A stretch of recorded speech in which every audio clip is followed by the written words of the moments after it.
But now hear, O Jacob, my servant, Israel, whom I have chosen. Thus says the Lord, who made you, who formed you in the womb and will help you. Do not fear, O Jacob, my servant, whom I have chosen. For I will pour water on the thirsty land and streams on the dry ground. I will pour out my spirit upon your descendants and my blessing on your offspring. They shall spring up like a green tamarisk, like willows by flowing streams. This one will say, I am the Lord. Another will be called by the name of Jacob. Another will write on the hand, the Lord's, God of Israel, the word of the Lord. Our Prime Minister has acquainted us last night with the many blessings that we have received from the hand of God. We have so much for which to be grateful. The Lord's praises need to always be in our mouths. We need a constant outpouring of the Holy Spirit in order to be the blessing that God has created us to be. We have to acknowledge our need for the Lord. We have to admit our sins before the Lord. We have to accept forgiveness offered. We have to allow the Holy Spirit to take full control. No people are perfect, and no nation is without its challenges. Our honest admission of our shortcomings paves the way for God to redirect our path. Let us consider a way forward spiritually as we work for improvements in education, economy, health, etc. Every adult has to consider the power of godly influence and strive to lead our children and youth in the path of right living, right doing, right being. That is righteousness and truth. Every young person has to dream dreams ordained by God, to use the gifts and talents with which each one has been blessed. We are so very capable of extraordinary accomplishments. What we need is more discipline and dedication to focus on priorities and keep God's larger picture before us. Nothing worth having comes without some effort at some time. Let us make the daily sacrifices that will enable us to be more self-sufficient as a people in every way possible. Each member of this honorable house represents a piece of our great rock, and this means that we are already divided into locations which may be able to develop a particular corner of the market. Let us be creative as we identify our uniqueness, cultivate a place in the global market, the National Development Plan, and our own family vision and mission. Whatever we need to heal now is the time to work on it. Whatever needs to be dealt with firmly, let us make the intentional move. Whatever needs to be resolved before it escalates into full-blown conflict, let us pray for wisdom to be reconciled. We have been chosen for this time and place. Let us rise to the occasion, asking and being open for God's Spirit to pour out over us like water on a thirsty land. Let us raise the bar. Let us tighten our belts. Let us put on the whole armor of God to fight the good fight. And let love be our motivation and inspiration. Let us pray. Hallowed be thy name. Thy kingdom come. Thy will be done on earth as it is. Forgive us our trespasses, as we forgive those who trespass against us. And lead us not into temptation, but deliver us from evil. For thine is the kingdom, power, and glory.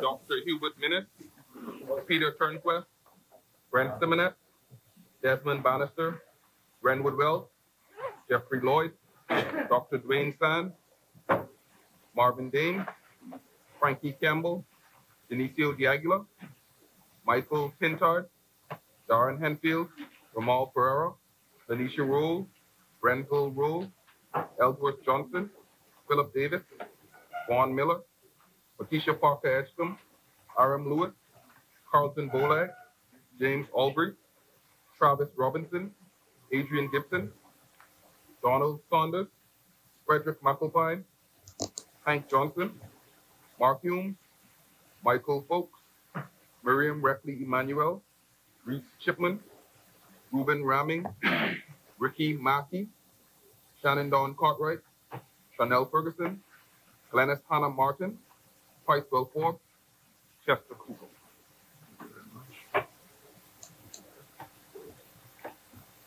Good morning, honorable members. Let me begin by wishing all of you, honorable members and those in the gallery and under the sound of our broadcast, a very happy Valentine's season. This is the season of love. And so as we proceed, we believe and hope that love will be the order of the day.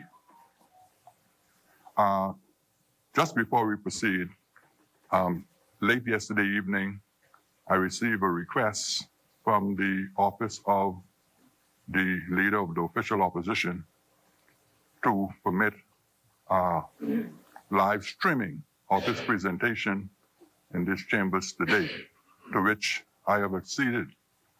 We have in the past offered that same facility to the Prime Minister. But I want to bring it to the attention of this Parliament that from this point forward, we have a facility already in existence on ZNS of the parliamentary broadcast, but via the Parliamentary Channel. And in future, we wish all persons who wish to live stream to just go onto Facebook, log into znsnews.com, and scroll down to the Parliamentary Channel live stream. And the reason for that is we are beginning to have some issues with respect to the manipulation of parliamentary broadcasts, and through those manipulation, which is against the law, Section 28 of the Powers and Privileges Act, it is a contempt of the Parliament to falsify any of the proceedings of the Parliament. And what I've received is a number of WhatsApp messages where the footage of the parliamentary proceedings have been manipulated by persons running audio under the video of the proceedings of Parliament that is conveying a completely misleading and false report of the proceeding of Parliament. And when I was in Canada, we discovered that technology now permits persons to be able to take your voice, to manipulate it, to put words in your mouth, to fix the video even broadcast so that it appears as if you are the one making the statement. And so we don't want to descend to that level. So in future, it is the chair's position that all live streaming of the Parliament proceedings should be obtained via the ZNS network. And those persons who have been given permission are not permitted to take photographs below the waistline or the tabletop, and not to allow wide angle shots. And obviously no video is permitted, particularly video that you're panning the room. The cameras are confined to the person that is speaking. The member that is on their feet, that is the only person that you should be focusing on and taking any photograph of. The chair recognizes the honorable member for Bamboo Town. Just for clarity, I heard what you said in regards to the opposition requesting the live streaming. Is it the speaker's ruling that the leader of the opposition will be able to live stream his contribution to this midterm debate? Yes, that is correct. The leader of the opposition and the leader of government, well, not the leader of government, the Prime Minister, it has been extended, that privilege has been extended to both persons. Well, may I say, Mr. Speaker, is this, That is only for today. What we are going to do. You mean only for this debate? Only for this debate. So you're saying going forward, we're going to have to use ZNet? Going forward, the facility will be put in place by ZNS so that anyone wanting to live stream parliamentary broadcasts will be able to go into the ZNS link and live stream. That way, the Parliament will be able to control the broadcast of its parliamentary proceeding. The chair recognizes the Honourable Member for Engliston. Speaker, I believe there might have been a miscommunication. I'm understanding that the request to the Speaker or to the House was to allow live streaming of a press conference downstairs at lunchtime. The leader on our side has no objection to being live streamed. The wider the audience, the better when he gives his contribution. But we were speaking about the actual request was not parliamentary proceedings. It was from the House, a press conference in the precincts of the House that they should be live streamed. Is correct? Yeah. Okay. Thank you, Honourable Member. That, regrettably, that wasn't what was sent to me, the request. But there's no difficulty with that. Mr. Speaker, given the fact that the opposition has brought that clarity to their request, Mr. Speaker, we would like to then move to your ruling in the fact that you have said that there should be no live streaming other than ZNAS's live streaming. Yes. We'd like for that to be the order of the day in regards to, well, we will comport ourselves or decide as well. We'd like for that, Mr. Speaker, to be the ruling going forward. And at the end of the day, Mr. Speaker, we will comport ourselves with your ruling. And we expect that all members of the House will so be ordered and understood. Thank you, Honourable Member. Honourable members, in that event, we want to be consistent then with the law, which is Section 28 of the Powers and Privilege Act, so that by resolution, the Parliament will determine what you suggested, Honourable Member for Bamboo Town. So if by resolution now you can move that resolution and we can have the House. So the chair recognizes the Honourable Member for Bamboo Town. Well, Mr. Speaker, I just simply move that your ruling in regards to the live streaming be agreed by the members of the House, and that all live streaming will now be done via ZNS's Facebook page, as it should be. Thank you, Honourable Member. Is there a second? Honourable members, it has been moved and seconded that from this point forward, all live streaming of the parliamentary broadcasts will be done by the Parliamentary Channel and by the ZNS broadcast. All those in favor will remain seated. Those who oppose will stand. The resolution is passed that from this day forward, all live streaming will be facilitated by the Parliamentary Channel via ZNS live stream on Facebook at znsnews.com. The chair recognizes the Honourable Member for Fox Hill. Speaker, clarification, please. The motion speaks to live streaming with relative to the proceedings of Parliament in this space. Yes. I think the question went further to ask about live streaming within the precincts.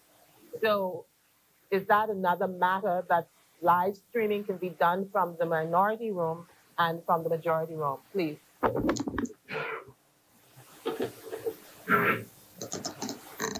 Yes. Honourable Member, the question from Honourable Member for Fox Hill is whether or not live streaming will be permitted within the precincts of the Parliament. And the answer to that is that within the majority and minority room downstairs, members are able to broadcast or to hold private meetings And if they wish to have any event in those rooms live stream, they're permitted to do so. Introduction and swearing in of new members. Laying of documents by ministers. Statements and communications by ministers. Communications by the clerk. Messages from the Governor General. Messages from the Senate. Motions for leave of absence, leave to resign seat, and new writs. Presentation of petitions.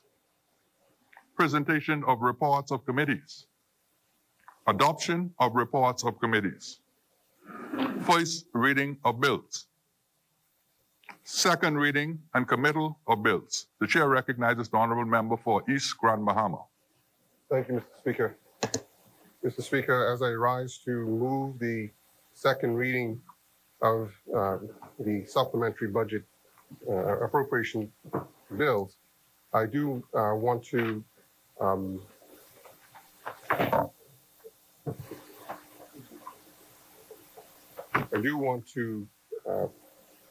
seek the House permission to withdraw a previous bill that was laid, and that is the Capital Development Account Expenses Bill 2020, and to replace it with this new bill, a bill for an act for the appropriation of further diverse sums of money for and towards defraying the expenses of the government of the Commonwealth of the Bahamas for capital development for the fiscal year commencing 1st July 2019 and ending 30 June 2020. Mr. Speaker, the simple explanation is that there were some typographical errors in the original bill that was laid, and we want to just pull that and replace it with this corrected copy of it. Thank you, Honorable Member. We did seek permission of the opposition. Okay. Thank you, Honorable Member. Leader of the opposition, the Honorable Member for Cat Island, Ramkins, and Salvador. Have you acceded to the requests for the previous bill to be withdrawn and replaced? No objection. No objection. Honorable members.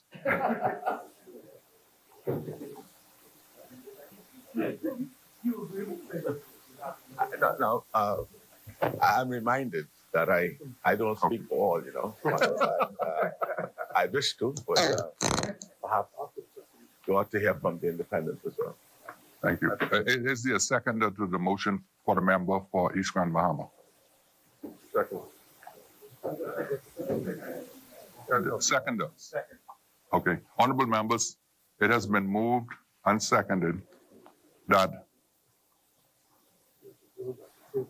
the bill with respect to supplementary appropriations for 2019-2020 capital development account expense bill be withdrawn and replaced by the new supplementary appropriation 2019-2020 capital development account expenses bill. As many as in favor will remain seated. Those who oppose will stand. The motion is carried. The bill will be replaced by the new supplementary appropriation 2019-2020 capital development account expenses bill 2020. The chair recognizes the honorable member for East Grand Bahama. I think you need a call for that. Order that the document be brought up.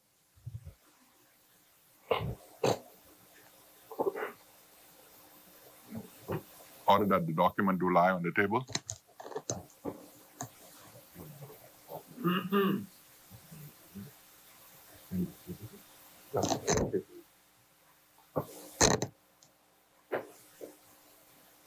The chair recognizes the honorable member for East Grand Bahama. Thank you, Mr. Speaker. And Mr. Speaker, let me just apologize to the independent member. No slight intended slip that we had independent, two independent members, sorry.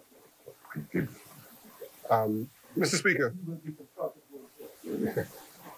Mr. Speaker, I rise to make this presentation on the supplemental appropriations and borrowing resolution for the 2019-20 supplementary budget on behalf of the wonderful people of East Grand Bahama, whose resilience and faith in equity and fairness has surely been tested, battered by winds of loss and change, and savaged by seas of tumult and uncertainty, but yet remain proud, strong, and expectant. I encourage them today, as I even encourage myself, that troubles do not last always, and while weeping may endure for a night, joy does certainly come in the morning. Mr. Speaker, 2 weeks ago, I presented to this honorable House the supplementary appropriations and borrowing resolution for 2019-2020 for the Hurricane Dorian budget. Together, these appropriations and borrowing resolutions represent the government's revised spending and borrowing plan to rebound from the catastrophic impacts of Hurricane Dorian. They represent our roadmap for restoring what Dorian destroyed and for rebuilding a more resilient Grand Bahama and Abaco. Mr. Speaker, we are one nation. When we pledged our allegiance to the flag and to the Commonwealth of the Bahamas, all of us declare as Bahamians that we are one people, united in love and service. This oath we make is not to be spoken as if words are hollow. No, Mr. Speaker, it represents a powerful premise that is as old as our African ancestry. It is embodied in the Zulu principle of living, the Ubuntu principle that translates to mean I am because we are. From time to time, circumstances have a way of putting this solemn promise to the test. They have a way of checking whether this nation is truly a family of islands, or whether we are all alone on distant rocks spread across miles and miles of ocean. Circumstances have a way of bringing us to our knees to see if we are truly connected by the values we share, by the pledge we make to be our brother's keepers. Mr. Speaker, that test of honor came last year on one dreaded September weekend, when Hurricane Dorian bulldozed its way through the Abacos and swallowed up parts of Grand Bahama. And today, Mr. Speaker, we are here to say and to show our people in Grand Bahama and Abaco, and by extension, the rest of the Bahamas, the support and solidarity of their government. Unfortunately, Mr. Speaker, the Family Islands do not always feel that they have priority as part of this Commonwealth.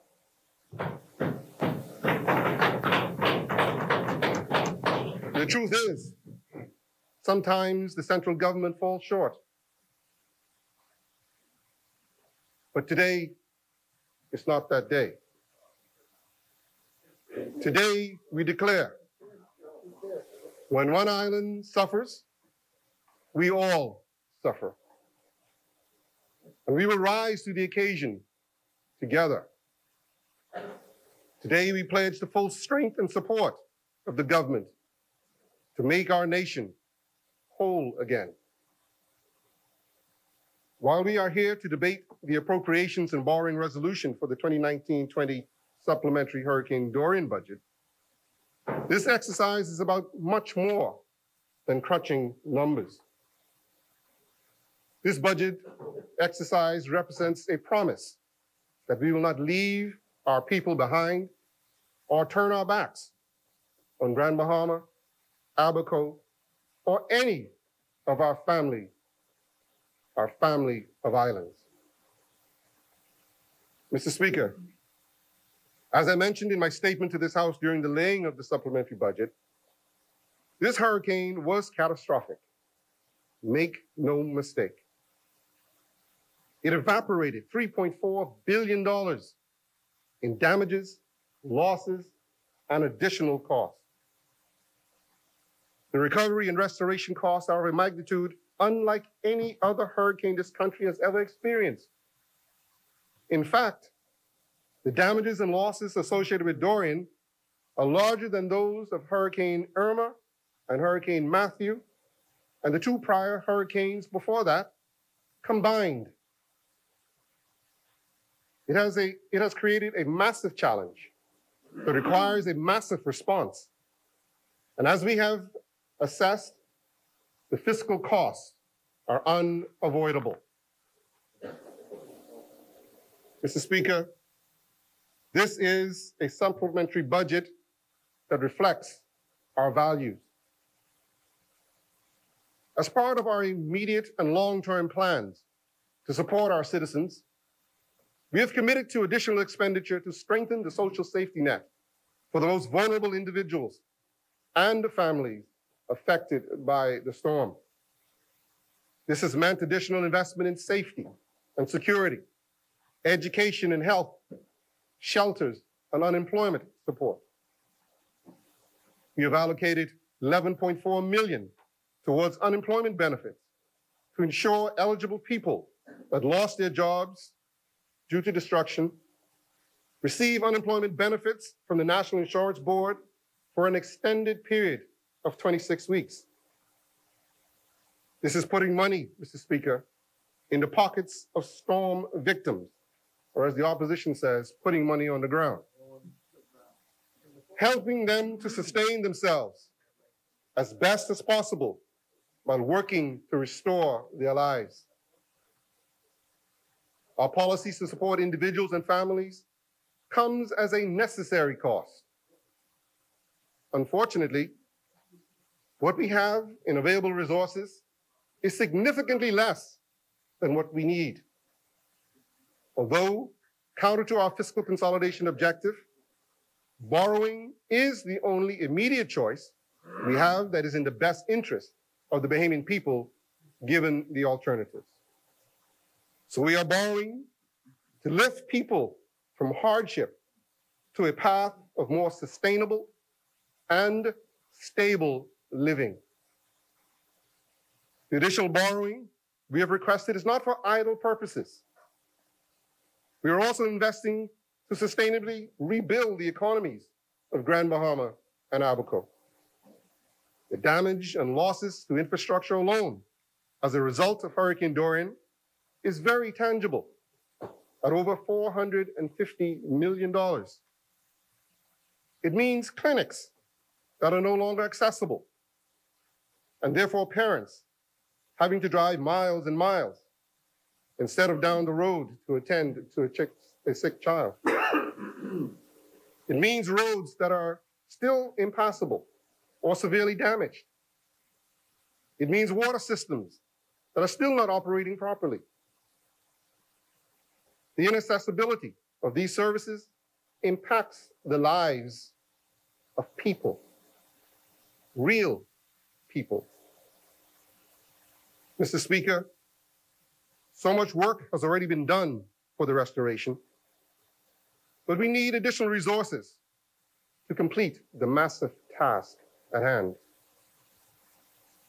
Fellow Bahamians, unfortunately, we cannot just wish away the cost of this reconstruction.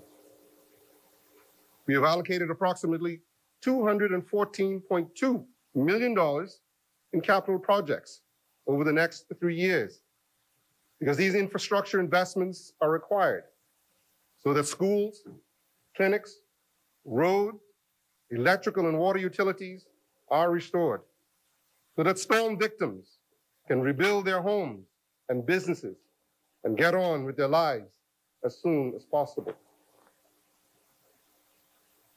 while we are providing for the immediate needs of Grand Bahama and Abaco, we're also thinking progressively about the future needs of the country as a whole. Our country has found itself at the front line of global climate crisis, which has exposed our extreme vulnerability to this invisible threat.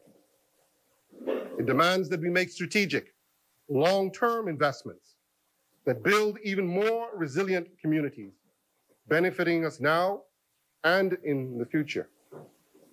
We're making these investments in Grand Bahama and Abaco and for the entire nation.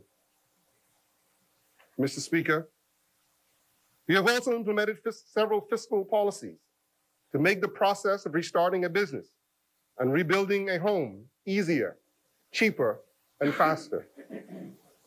We know that these have been beneficial to the victims of Hurricane Dorian based on the number of residents who have made use of these tax incentives and concessions. As of early February, the revenue unit at the Ministry of Finance received over 2,000 applications under the exigency order. Of this total, over 900 applications were for the importation of replacement vehicles, and over 1,200 applications for relief goods and other non-listed items. In addition to providing tax relief through duty and VAT exemptions, the government designated parts of Abaco and Grand Bahama as special economic recovery zones, which included designating these islands as VAT-free until June 2020. Under the Special Economic Recovery Zone program, the government waived the business license fees for all new businesses and existing businesses with an employee count of at least 60% of their pre-Dorian level by December 2020. We also extended provisional licenses to all businesses in Abaco and Grand Bahama, with the exception of potentially hazardous undertakings. Waived real property tax on properties that met the criteria to ensure they were restored, and extended a value-added tax credit of up to 50% on the sale of qualifying real property. This means that businesses can get restarted faster, supply more jobs to the economy, and ultimately provide opportunity for people to restore their lives. Again, Mr. Speaker, we are ensuring that persons from Great Abaco, across the Keys, all the way up the archipelago to East Grand Bahama, and to the tip of West End, benefit in a real and tangible way. As the residents of these communities start to put the pieces of their lives back together, these incentives will help them to do more with less, making recovery slightly easier. I'm pleased to say that the elements of this innovative Special Economic Recovery Zone program have established a pioneering and visionary approach to providing direct support and assistance to Bahamians in a way that has never been contemplated before in the history of the country. This is yet another shining example of how this minister-led administration is about doing things, unlike others who only talk about doing things. Mr. Speaker, since we took office, our commitment to small businesses have been unwavering. Part of the massive response needed has been support for medium, small, and micro enterprises. The government established a $10 million loan guarantee, an equity financing program to allow Bahamian MSMEs to acquire up to $500,000 in financing to restart their businesses that were lost or damaged during Hurricane Dorian. I'm happy to announce that $2.2 million has already been approved in funding for businesses affected by hurricane under this program. That's right, Mr. Speaker. $2.2 million is being injected into the economies of Grand Bahama and Abaco through small businesses to help restart, rebuild, and recover. Mr. Speaker, again, as the opposition would say, putting money on the ground. Mr. Speaker, I seem to recall the member for Exuma and Ragged Island blasting this administration days after we published the 2019 Fiscal Strategy Report, claiming we were too focused on managing deficits instead of fostering economic growth. While the side opposite might be incapable of multitasking, we are demonstrating true governance by being able to handle all of our responsibilities at the same time. They was promoting foreign investment last week. We are putting direct funds into the dreams and aspirations of hundreds of Bahamian entrepreneurs and building their capacity to create and nurture successful businesses to foster growth, as he himself, the member for Exuma and Ragged Island, has stated should be our goal. And he's right. We are, I don't know if you'll give me credit, we are rebuilding basic infrastructure and injecting money directly into the economy by way of capital projects that will stimulate economic activity and provide jobs for individuals and families to keep money in their pockets and build a more resilient Bahamas. We are making our presence felt and using the resources at our disposal to provide tax relief and cash injections to affected individuals and people who are most vulnerable. Again, as the opposition would say, putting money on the ground. No matter how many times the opposition tries to convince the Bahamian people that we must choose between taking care of people, effectively managing the public purse, and driving economic growth, we reject that false choice. Mr. Speaker, indeed the best choice is in the best interest of the Bahamian people. Mr. Speaker, there is now universal consensus that we must honor our commitment, our obligation to Grand Bahama and Abaco. In fact, the opposition has criticized us for not providing even more tax concessions. That is all well and good, but we cannot wish away, Bahamians, the real cost of this reconstruction. And we cannot forget that before Dorian, the government was already projecting to be $137 million short in terms of deficit financing. I remind members opposite that our deficit of $212 million last fiscal year happened to be the lowest deficit in nearly a decade.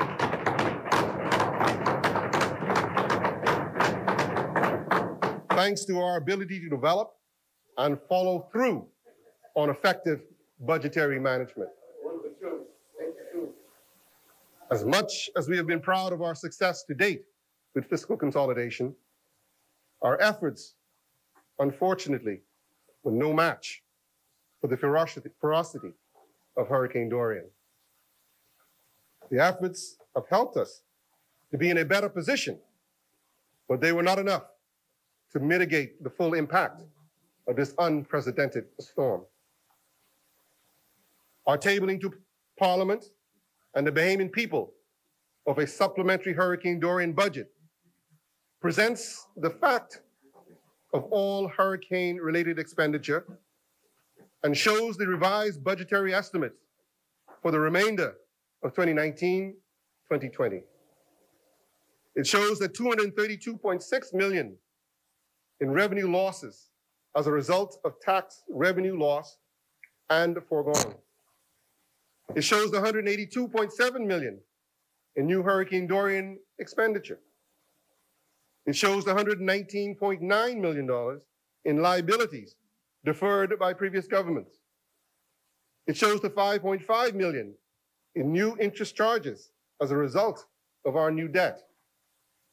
The price tag of these necessary and unavoidable expenditures is $540.7 million. And I saw something where the member for Exuma and Ragged Island asked for an accounting of how we spent the money. And again, I would suggest that the budget book that was put before him explains in relative detail where the money is being allocated and spent. And in fact, Mr. Speaker, we are very proud of the fact that we provide a quarterly report that shows exactly how much money was collected, including value-added tax, and how the government spent that money. And in case anybody missed the report, which is in a supplement in the newspapers every quarter, we also have a budget website that you can go on at any time. Yeah, that's it. You can go on at any time onto the government's budget website and see those reports as well as other information about the government's activities. So there's no need for speculation, false news. I'm not advertising. There's no need for speculation, idle talk, trying to mislead people deliberately or otherwise. The information is there. And for those who may not have access to computers, and we understand there's a challenge at this time, particularly in those communities, that they can get that information in printed form. Honorable member, the chair recognizes the honorable member from the Exumas and Ragged Island on a point of order. I just wish that the member would clarify that he did not say that there was an attempt by the member from Exuma to mislead somebody. I didn't say that. By asking a question. No, I didn't say that. So I just wish that you would clarify that. If it's true, we didn't want to say it. Mr. Speaker, Not irrelevant to that. By venerable Digostin. Mr. Speaker, I do apologize to the member for Exuma and Ragged Island if he thought that I was putting words into his mouth. I did not intend for that to be directed at him, because there are many, what's the word I'm looking for?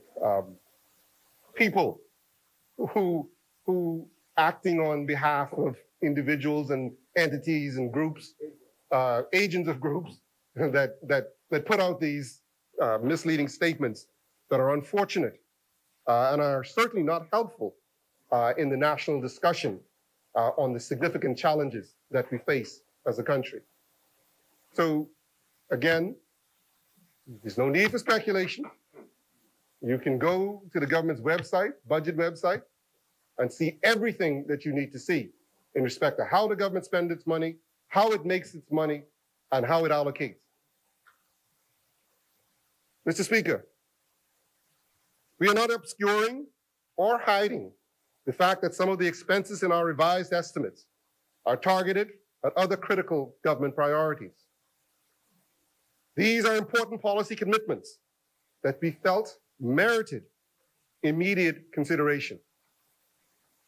Our accounting for them in the supplementary budget further solidifies our commitment to transparent fiscal management. The $4.5 million we allocated for nurses' back pay, for example, was a debt we could not shift down the road without being unfair to those nurses. The $20.4 million for the renovations at the Princess Margaret Hospital were and are critical for the delivery of quality health care for Bahamians. The truth of the matter is that the financial laws of the Bahamas contemplated contingency expenditure during the year, which is why we have a contingency fund. All administrations make use of this fund to address new and compelling priorities. The supplementary exercise gives us an opportunity to replenish the contingency fund, and this government has availed itself of the opportunity to get this done in the most open and transparent way. What we have done to improve the integrity and credibility of our fiscal plan is to address these liabilities now. Unlike our predecessors, we're not going to misrepresent the reality of our situation and seek to obscure our plans and hide from the truth. As is our way, we are explaining to the Bahamian people what we are doing and advising them of the resulting implications of the plans that we're putting forward. Mr. Speaker, unfortunately, the government has very few immediate and realistic options to offset the legitimate obligations I just laid out. We received a $12.8 million payout from our Caribbean Catastrophic Insurance Facility, or CRIF, as a result of a restructured policy, which I am proud to say, Mr. Speaker, we pioneered. And not just here in the Bahamas, in the region. In the past, insuring with the CRIF had unfortunately, restructured plan. Restructured plan. Listen. No, restructured plan. Remember, you always complaining we couldn't benefit from the plan? Remember? In the past, insuring with the CRIF had unfortunately become politically charged. Not everyone was convinced the insurance scheme was meeting our needs as an archipelagic nation. We successfully renegotiated a better deal for the Bahamas, tailoring the policy to separate the archipelago into 3 geographic zones with unique parametric triggers for each region. Rather than throwing the baby out with the bathwater, we recognize that flexible insurance that allows for tailored coverage is essential to our multi-layered approach to disaster risk management and for meeting our country's specific disaster needs. Aside from the CRIF, we amended the law to allow funds transferred from the expired dormant accounts at the central bank to be used for disaster relief. The government earmarked $20 million from this fund, $10 million of which is to support micro, small, and medium-sized enterprises and capital grants and credit programs. If you look at the math, it speaks for itself. We have $540.7 million in new and necessary financing requirements, and only $32.8 million is offsetting income. We're also looking at the possibility of GDP shrinking by 1 percentage point as a result of Hurricane Dorian. And that's interesting, Mr. Speaker, because just yesterday, the Caribbean Development Bank is suggesting that they expect growth, even despite Hurricane Dorian, to grow by 2%. I'm not that bold, but certainly it gives us confidence that we are on the right track. And I think the statement that they made was certainly in support of the program that we have taken towards fiscal sustainability and fiscal consolidation. As for donations, they are far less, Mr. Speaker, than what the public perceives. Many of the public pledges that have been reported are actually in kind and not yet received. And many of them are actually donations to private sector organizations and not the government.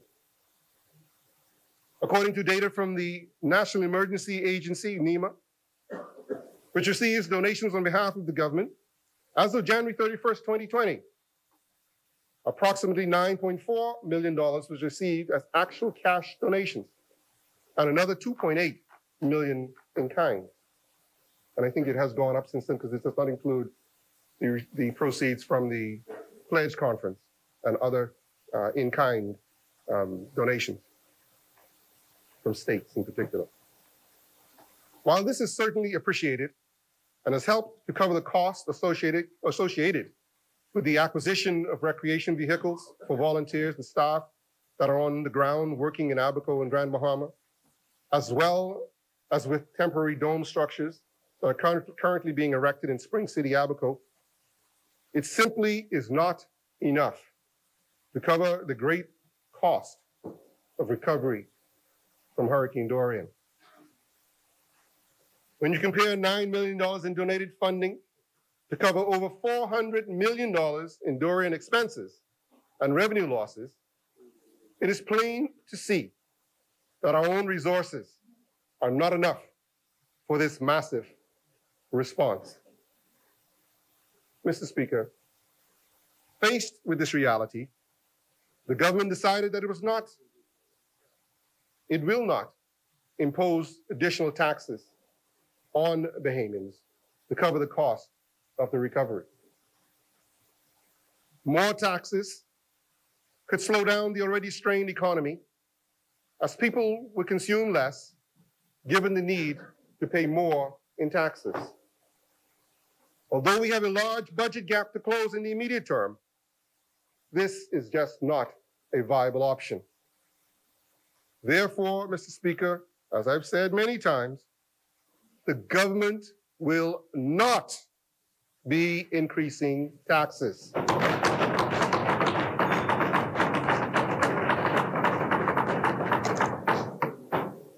Or not introducing any new taxes to cover the cost of Hurricane Dorian. So what are our alternative options? And just to help Exuma so that when he does his press conference, he gets it right again. We have made, this time, right. We have made the public declaration to the Bahamian people that we are not contemplating any new taxes. You know, I don't want to say read my lips.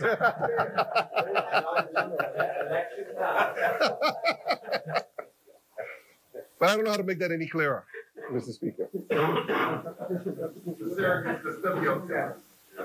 So what other alternatives do we have? Well, we could slash spending by a few $100 million, but that means starving the economy of job opportunities and commercial activities by way of reduced capital and other major projects. Large spending cuts would also reduce the resources available to assist the vulnerable with social assistance benefits and other recurrent programs. To balance the budget in one swoop, we'd have to cut total expenditure across the board by over 20% based on spending estimates at the time of the national budget. Indiscriminate cuts like this would affect everyone, and not just in the storm-affected islands. This is not an option. The operations of the government must continue to function. Honorable members.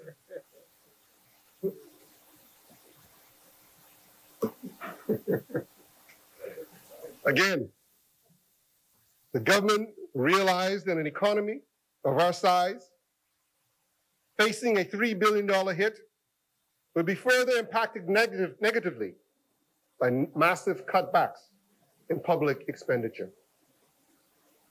Mr. Speaker, the bottom line is the only way to finance these extraordinary expenses without breaking the backs of taxpayers, starving the economy of opportunity, and draining the government of already tight resources is to borrow.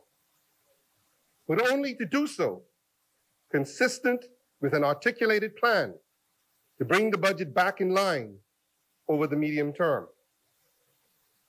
Yes, we have considered that this will raise government debt over the medium term.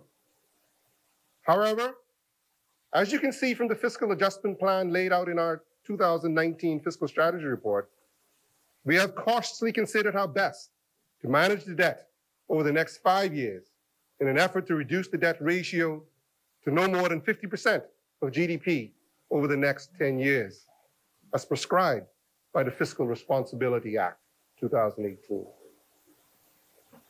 Yes, we are departing temporarily from our original fiscal consolidation plan. However, given the options either to raise taxes higher or to cut spending drastically, the government took what we know to be the prudent decision to raise necessary resources through increased borrowing. And to focus this borrowing largely to fix the immediate infrastructure needs and to provide direct support for persons most impacted by Hurricane Dorian. Mr. Speaker, the side opposite loves to throw around misleading and bogus claims about the government's fiscal performance. They think they can scare the Bahamian people by peddling in misinformation, especially around the deficit and national debt. We are happy to compare our records, Mr. Speaker, because our record can stand against theirs any day of the week. In the first two budget cycles, Mr. Speaker, that the Christie Davis administration was solely responsible for, the cumulative deficit for 2012-13 and 2013-14 was $1 billion. By contrast, in our first two budget cycles that we were solely responsible for, 2017-18 and 2018-19, the cumulative deficit was $627.7 million. And that includes over $180 million to pay off old bills. Some say old PLP bills, but I say old bills. And we still, Mr. Speaker, are about 45% down in cumulative deficit. You see, that I hear somebody say something about the dark people, but Engliston can't talk with dark people. In fact, some people say if they want a light curly-haired person to be the leader, well, listen, I'm not addressing Engliston. Okay, I apologize to you, Engliston. But anyway, yeah, I can leave that alone. I think that's out there already. Mr. Speaker, I apologize, thanks. Mr. Speaker, the numbers speak for themselves.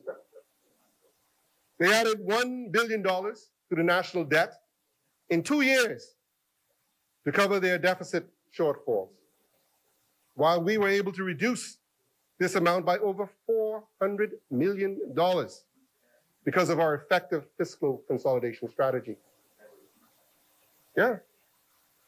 They increased the national debt in 2 years by $1 billion. Yeah, brave enough. Yeah.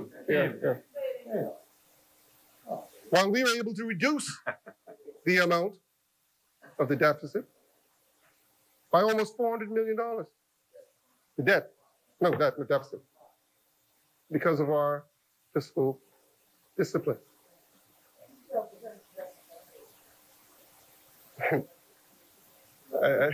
Mr. Speaker, I can't speak to people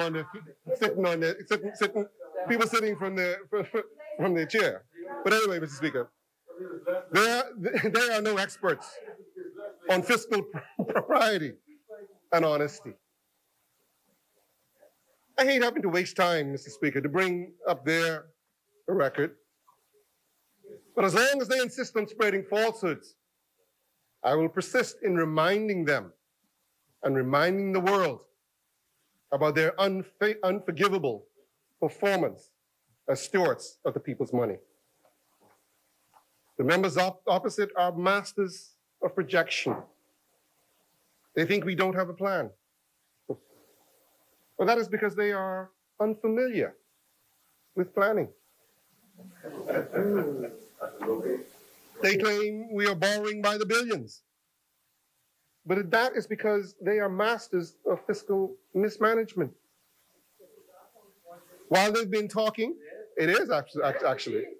While they've been talking, we've been busy reducing the opposition's massive deficit by 68% in 2 years. Yeah, 2 years. The record speaks for itself. So let them talk about and talk with empty words, Mr. Speaker. We will let our records speak for itself. And yes, Mr. Speaker, we continue to have to address the legacy that we inherited. But it's our commitment, Mr. Speaker, and we're going to do that. Mr. Speaker, while I am on the question of misinformation, let me address a few other questions that have come up in the media since the tabling of the supplementary budget. I understand the member for Pine Ridge. Oh, he's not here. Hopefully he's listening. I understand the member for Pine Ridge has questions about the $100 million IDB loan and how these proceeds will be spent. May I remind him in the House that we are now in a new era of fiscal transparency where all matters are disclosed for public consumption. He can go online, as I mentioned earlier, at any time and find this information in the Fiscal Strategy Report published on the government's new budget website. And he can see the facts laid out in the supplementary budget book itself. Further, he can call me at his leisure. So that he has no reason to opine regarding this query. And if he doesn't trust me, there are others who opine on the budget who can also provide information. I see the ORG representative in the gallery. We have nothing to hide, and they are active Organization for Responsible Government. And they're active critics and observers of the government's budget and fiscal actions. No, it's not chastising. What I'm trying to do, Mr. Speaker, what I'm trying to do, member, is trying to educate the Bahamian public so that they're not led astray by persons who themselves have not availed themselves of the information available. That's all. I want people to go beyond, Bahamians to go beyond listening to rhetoric, whether from a rally stage, or whether on the news, whether on talk shows, whether on WhatsApp, or Facebook, or whatever other social medium. I want Bahamians to develop a curious mind. See, I don't mind people questioning what I do. I don't. Because what I do is with pureness of heart and clearness of intention. I don't always get it right. Accept that. Circumstances change. And some of the decisions we made yesterday are not relevant or may prove to be incorrect tomorrow. But we all have an obligation as citizens to inform ourselves so that we can help in the national discourse and help us as a nation, as a people, to advance this democracy and to advance our strength and stability as a country. So that's all I'm talking about. Giving people options to inform themselves. Mr. Speaker, but for his benefit and the benefit of the public, let me state a few things clearly. One, the IDB loan is one of the funding sources for our borrowing request. Specifically, we intend to draw down $80 million from our available credit line. Two, the same is true of the $50 million Caribbean Development Bank loan. This amount is not separated from our borrowing resolution. The CDB is simply another funding source for our requested authorization to borrow $587.9 million. I would have laid all of the potential sources of new financing in my statement to this House 2 weeks ago. The IDB loan and the CDB loan are included in those numbers. There is one more thing to clear up that continues to be misrepresented. $80 million in this request is for debt conversion or refinancing. It is simply the government converting short-term debt to long-term debt as we work to manage our liabilities in a way that is fiscally prudent. This $80 million is not new net financing that will add to our national debt. Let me say that again. This $80 million is not new net financing that will add to our national debt.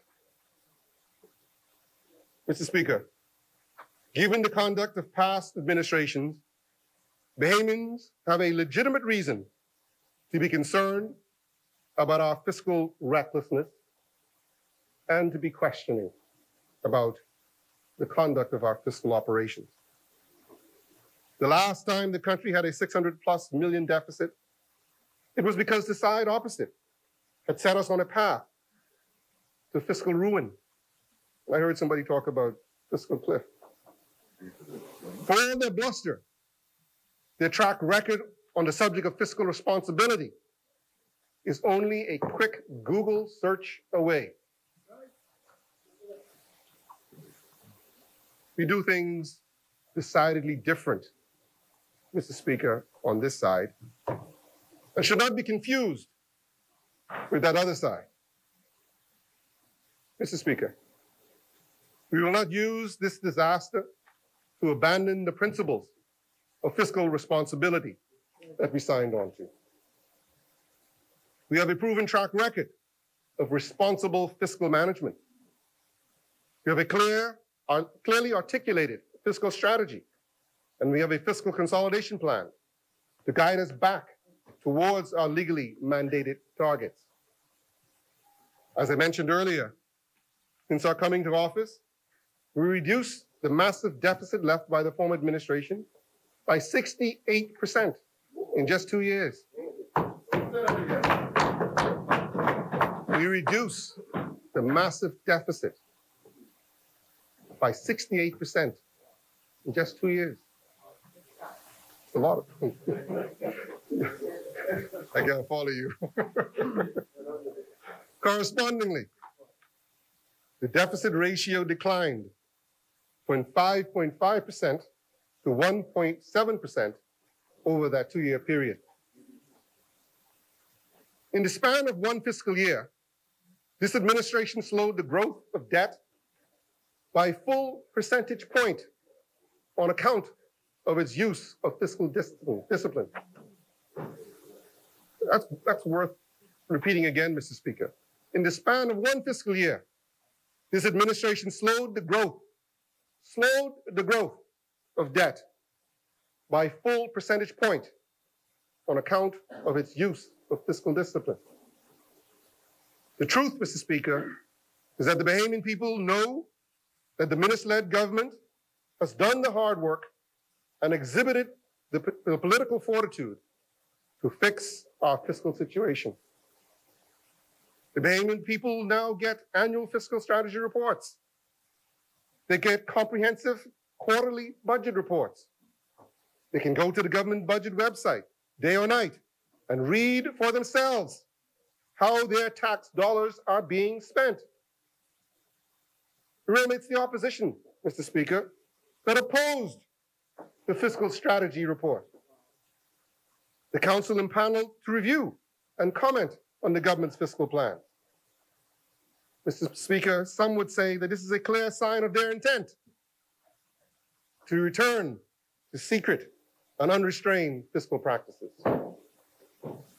On the other hand, by our track record, we are building and we have built credibility in our fiscal planning and delivered on the commitments made to the Bahamian people and have won the commendation of rating agencies, the IMF, and other objective economic observers. Mr. Speaker, I hear the side say, opposite say the IMF. Listen, again, let me tell you something here. Let me tell you. Be careful what you say. Yeah. Careful. Yeah. We're not talking about, somebody from the side of the street that just makes statements and observations without support. Evidence. Mr. Speaker, these are credible economists who have been around, seen some things. And Exuma knows. Don't play politics with certain things. Certain things you just don't play politics with. So, Mr. Speaker, Exuma, who is the Shadow Minister of Finance, knows quite well the value and the power of agencies. He runs an insurance, well, at one point he ran an insurance company. And Exuma in Ragged Island knows very well how important it is for that company to get best ratings. So this is not new to him. And I encourage him and others who understand not to dumb down to the Bahamian people. Don't dumb down to the Bahamian people. These are important. It has an effect on their daily lives. It has an effect. And I, even in my own party, Mr. Speaker, talking out of school, even in my own party, I have to explain what a rating agency can do, what it means to the Bahamian economy, and what it means to individual families, people on the ground, if our ratings slip and continue to slip.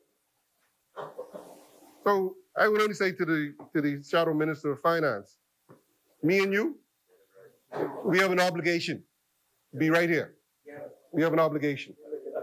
Leave that political stuff to the rest of them. But me and you gotta have credibility. We gotta have credibility.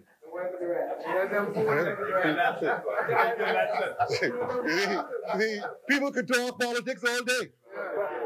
When you ain't gotta stand in front of judgment. When you ain't gonna stand in front of judgment, you can say whatever you want to say. But one thing we know, Exuma and Ragged Island, one thing we know, you can put numbers on the paper wherever you want to put them. But they still got to add up. They still got to add up. And they got to make sense. Mr. Speaker,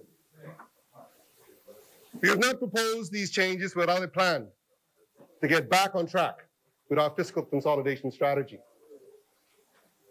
I've said it before, but perhaps it bears repeating that we can fully dispel this notion. I can say confidently that at this juncture, that the government, for the third time, has no intention of increasing or creating new taxes. What we are doing, Mr. Speaker, is improving our tax administration, enhancing compliance and reducing leakages, digitizing the government to make services delivery more efficient, introducing procurement legislation to optimize the pricing on goods and services, shifting to a more planned and programmatic approach to budgeting to eliminate waste in both recurrent and capital outlays, investing heavily in small business development to drive job creation and economic growth in the domestic economy. In other words, Mr. Speaker, we are not making haphazard decisions. We have a planned approach, unlike in the past, where we saw debt spike with no plan to bring it under control, where we saw $1 million projects start with no clear objectives or discernible benefit. This is not how we do things with this administration. We are prioritizing policies that will maintain our fiscal health. We are investing in areas that are going to restore stability and spur economic growth now and for the future. We are spending in areas that lighten the burdens of Bahamians and residents who have suffered unimaginable loss and tragedy. We are putting people first to get the country back on its feet as quickly as possible. Mr. Speaker, now that we know what is before us, we can say confidently that we are not dismayed, even if temporarily burdened. This unprecedented natural disaster has leveled a major blow to the people and communities of Grand Bahama and Abaco, and on the Bahamian economy nationally. The needs right now and in the foreseeable future are therefore immense. In one fell swoop, on one dreaded September weekend, all our lives changed forever. Our family, our friends, our fellow citizens lost their homes, their livelihoods, their sense of security and hopefulness. And for far, far too many that some of us know personally, their lives. But beyond the dark clouds that Hurricane Dorian brought to this nation, we remain an archipelago of resilience, hope, and strength. This government has made the recovery of its people and country a key priority for the remainder of this fiscal year and well into the medium term, as we now know rebuilding will take some time. We have a stable fiscal footing and strong policies that will carry us through this period of rebuilding and propel us into the future. The potential fruits of these policies are being reinforced by key stakeholders in both the international and domestic community. Last week, the central bank announced that they have revised their outlook for 2020 to flat, as opposed to the mild contraction that was previously forecast. And as I mentioned, the CDB says 2%. The IDB and IMF says 0.9%. This was backed by visible improvements in the economy, which will continue to depend on strong tourism performance in the unaffected islands and steady recovery of Abaco and Grand Bahama. Likewise, the IMF recently noted in a press release following a staff visit that gradual recovery is already underway in the Bahamas. Again, this evidences the strength of the government's pre-Dorian fiscal strategy and supports its effective steps to proactively respond to the massive recovery efforts. Mr. Speaker, this government will fulfill its responsibilities while maintaining our commitment to fiscal responsibility. We do not take this concept lightly. It is not just an intellectual phrase for us or an airfield promise for an international audience. It is a commitment to the Bahamian people to manage public resources with integrity and in a transparent way that makes this government accountable for exactly how those funds were used. Fiscal responsibility is a guiding principle of this administration's fiscal agenda and the premise on which we will secure a large part of our socioeconomic agenda. Without fiscal responsibility, our already sacred and scarce resource will be further drained. Without resources, we cannot invest in education, jobs, training initiatives, healthcare, or renewable energy. Without investing in these initiatives, the economy simply will not grow. Mr. Speaker, a haphazard and unplanned approach to public finances is certainly not the trajectory we want to pursue for future generations. Intergenerational equality is a guiding principle of the Fiscal Responsibility Act, which holds that future generations should not be burdened by poor decisions of this present generation, and thereby disadvantaged in creating their own wealth and space. Hence, we are determined to stay true to the good work that we've started, having already seen some fruit, and in order to secure a sustainable future for Bahamians. Mr. Speaker, the world is in a crisis right now as climate change continues to bring new challenges that test our faith and capacity. The Bahamas is among a group of small island nations that face unique threats and vulnerabilities in the face of climate uncertainty. But in our suffering, the Bahamas has become a beacon of light for the entire world. The world has seen the strength and tenacity of our people and our determination to survive and thrive in the dueling calm and chaos of our environment. Throughout our history, we have been tested time and time again by the ferocity of nature, and every time we have built back stronger and more resilient. Hurricane Dorian will be no different. And our story of recovery and healing will be yet another source of inspiration, not just for the Bahamas, but for the world. Like the mysterious stillness in the eye of the storm, we are unshakable in our resolve to weather any storm we face. The government is a partner with the people on this assignment, and we will make the necessary investments and sacrifices to ensure we live up to our solemn oath. As I said at the outset, this budget exercise is not only about accounting for revenue and for expenses, for debts and deficits. This budget reflects our commitment to stand together as one family, one nation, one people. It is a sign of our commitment to safeguard the welfare of each and every Bahamian citizen for today, for tomorrow, and for our future.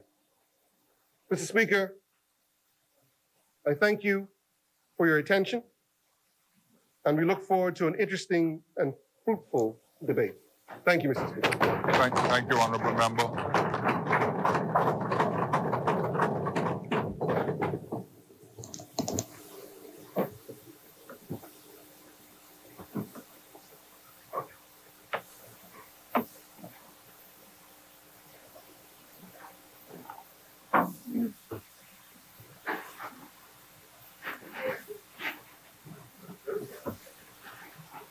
The chair recognizes the member for Exumas and Ragged Island. Order. Thank you very much. Point of order? Point of order, Mr. Yes. Speaker. Mr. Speaker, I didn't wish to interrupt the minister and member for East Grand Bahama as he spoke so eloquently about the need to be governed by best practice. However, if left unchallenged, Mr. Speaker, I believe he would have asserted certain points that may be misleading to the Bahamian people. And I would like to offer, Mr. Speaker, some points on reflection. And I will be very brief, Mr. Speaker. This is a point of order. And I believe you're suggesting 1 second. Yes, sir. You're suggesting that what's the point of order? I'll tell you, Mr. Speaker. No, you need to tell me now. Yeah, you can't tell me after. I will tell you if you allow me. Yeah. I have 3 points of orders, Mr. Speaker. Yes. And that was only the preamble. Mr. Speaker, the member misled Parliament in reference to the deficits, and he implied that they had reduced in the first 2 years. Mr. Speaker, for the record, from his records, the deficits declined consistently between 2013 and 2016, 2017, when it increased in that year. And likewise, following that year, a year of hurricanes, it also consistently declined under the minister's watch until it increased. So he implied that there was some consistent reduction as a result of his work, Mr. Speaker. The next point. Can I one second. Can we allow the minister? Can we allow the member to respond in time? Yes, yield. The member cannot raise a point of order on a fact. You misled Parliament. No, sir. Can you? No, sir. Well. That's a very serious charge. No, sir. No, sir. The facts stand. The facts. Order, members. And there's no question about that, Mr. Speaker. This member himself reinforced my point. So he cannot say that his point of order is completely baseless. completely baseless, Mr. Speaker. And he ought not to get away with that. Well, thank you. Whatever he wants to spin, but he can't challenge on a point of order, not on that.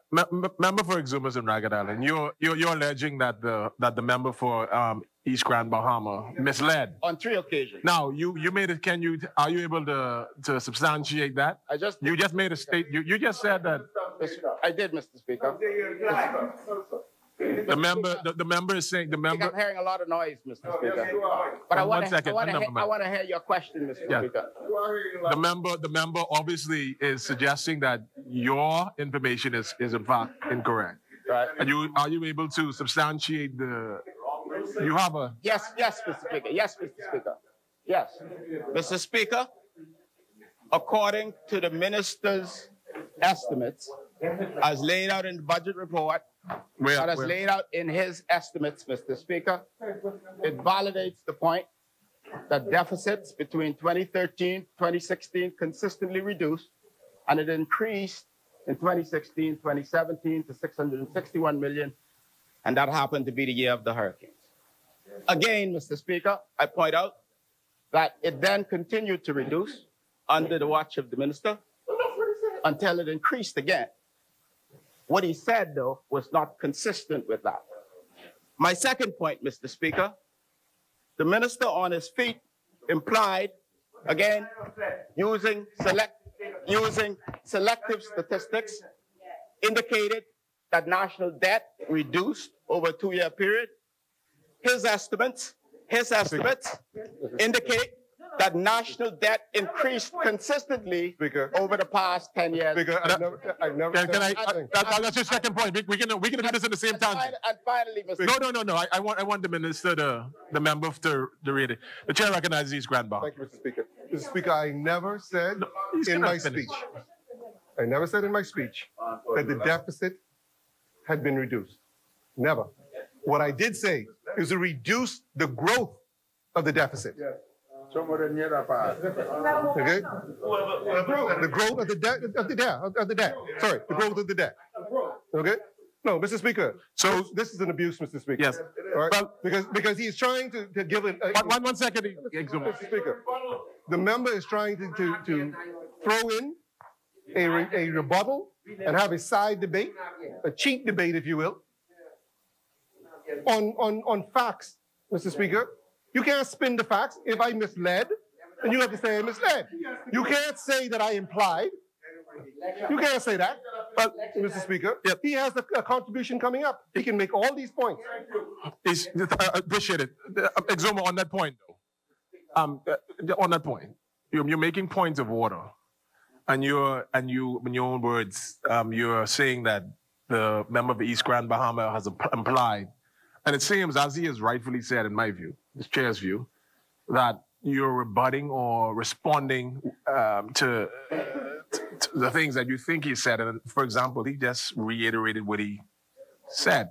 Now, I would submit to you, Exumas and Ragged Island, while you may think, and maybe some others may think that your points are valid, I should suggest that you probably raise them in your debate. Speaker. Because the chair doesn't recognize them as misleading, having heard the member for East Grand Bahama. Speaker, may I? Your third point. Finally, Mr. Speaker, I have determined not to leave this unchecked because I don't want the Bahamian people to be misled, Mr. Speaker. This is why I'm doing this. No, again, East Grand Bahama. Sorry, again, Exumas and Ragged Island. Are you again rising a point? And what is your point of order? The members misled this House. How is the member misled the House? I will tell you now, Mr. Speaker. Thank you for the opportunity. Mr. Speaker, the member indicated that the rate of growth members of on the the point debt, of order. You're on the point of the rate of Let me hear how ways you go with this again first. Decline. It is best practice, Mr. Speaker, to compare the debt against the GDP. And when we do that, we would know that it increased from 54% to 64%, Mr. Speaker. And on this basis, I conclude that this member, whether he realized it or not, he missed it. The chair is not going to accept that the member. Whether he realized it or not. Yes, yield Exuma. The chair is not going to acknowledge your versions of the member for East Grand Bahama misleading the House. That's not a fact. The chair recognizes the member for as many.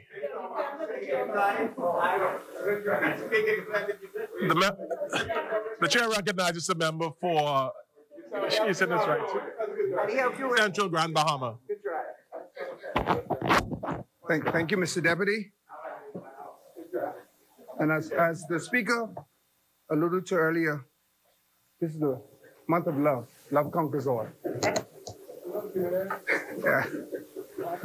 Mr. Speaker, as the Member of Parliament for the constituency of Central Grand Bahama, I rise to second this budget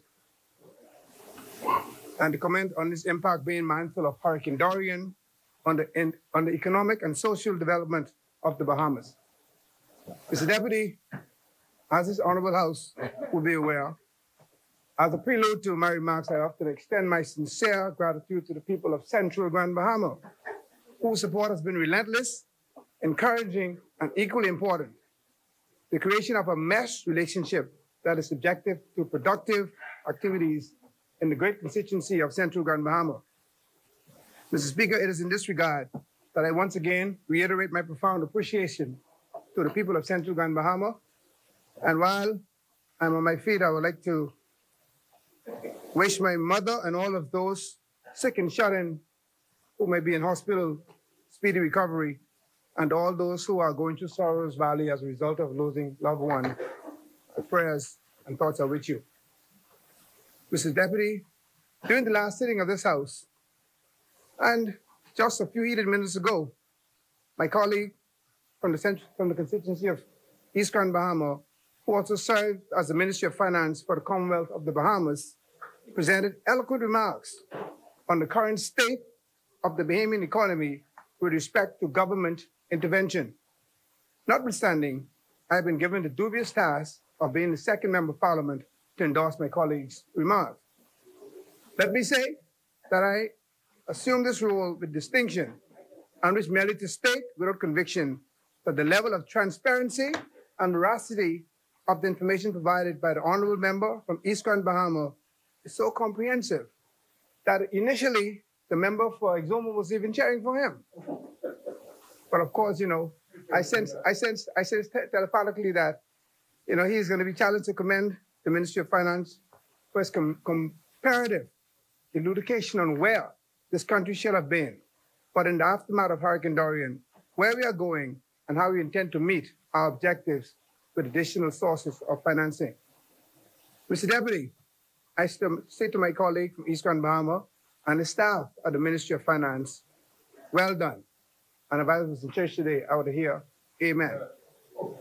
For doing the statistical information presented, even though the statistical information presented a gloomy picture for the short term, I am confident in the one Bahamas theme, and it is the people's time, that this government will undertake effective actions aimed at restoring normalcy to the livelihood of our brothers and sisters from the Northern Bahamas, and by extension, an environment to the appeasement of all economic and social agents within the Commonwealth of the Bahamas. Mr. Deputy, I would have said in previous discharge that my background in economics is rudimentary, but nevertheless, I'm aware that the foundation of economics is predicated on choices and making sound decisions with limited resources. I am mindful that my finance colleague, through the Fiscal Responsibility Act, FSA, set us on a path of achieving some economic metrics, which were regarded by certain members as being austere, perhaps ill-advised, and as a means of stagnating economic growth. Mr. Speaker, to my knowledge, we do not possess perfect foresight. However, based on historical and current information and with finite wisdom, we as human beings make projections.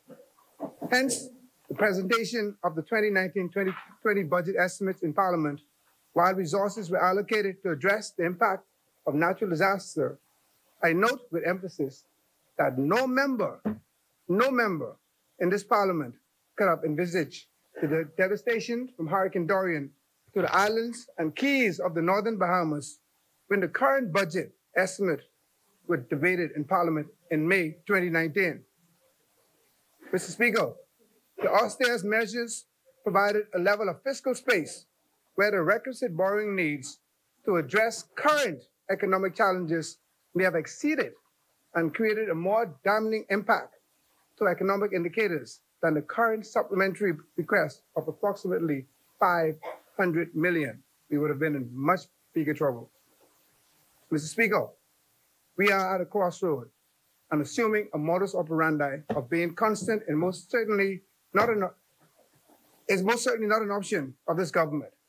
We will undertake actions in this circumstance that are in the best interest of the people of the Commonwealth of the Bahamas. Mr. Deputy, I beg your indulgence to digress for a few minutes so as to appraise colleagues on focal activities proposed for entities within the ambit of the Ministry of Disaster Preparedness, Management, and Reconstruction. As you are aware, in addition to the ministry, the two other agencies comprising the newly formed government entity are the National Emergency Management Agency, or NEMA, and the Disaster Recovery Authority, DRA. While the three agencies are intertwined, each have specific roles that will require frequent intervention from the others in achieving desired goals. Mr. Speaker, Mr. Deputy, the role of the ministry is centered on the institution of policies that takes into consideration international best practices and the application of new technology in building for resiliency and invariably a better Bahamas. I should note that revising building codes or policies to enhance building practices will only prove effective if there is enforcement. And I'm happy that one of the dailies carried a story on that today. Mr. Speaker, at the recent UND Pledge Conference, a young, energetic, aspiring engineer entrepreneur gave a riveting presentation on building for resiliency. In this presentation, he highlighted the comparison of two homes that were built in close proximity of each other and on the coast of one of the islands that incurred severe damages from Dorian's strong wind and tidal surge. In the aftermath of the storm, one house was literally destroyed and the other stood firm. As an architect, and subsequent to those close examination of those homes, I simply concluded that one homeowner built his or her home with a mindset that unnatural high tides must not be impeded, but allowed to flow freely. Hence, this individual built his or her home on stilts. The house remained intact after the passage of Dorian, and the other homeowner, unfortunately, did not take into consideration the force the ocean been propelled by intense windstorm, and as a result, this house was built on a foundation erected a few feet above ground level, was destroyed by Dorian storm surge. And here's a picture, Mr. Deputy. One house elevated, one built on the ground, side by side. One remained intact, the other completely destroyed. Pelican Point. Pelican Point.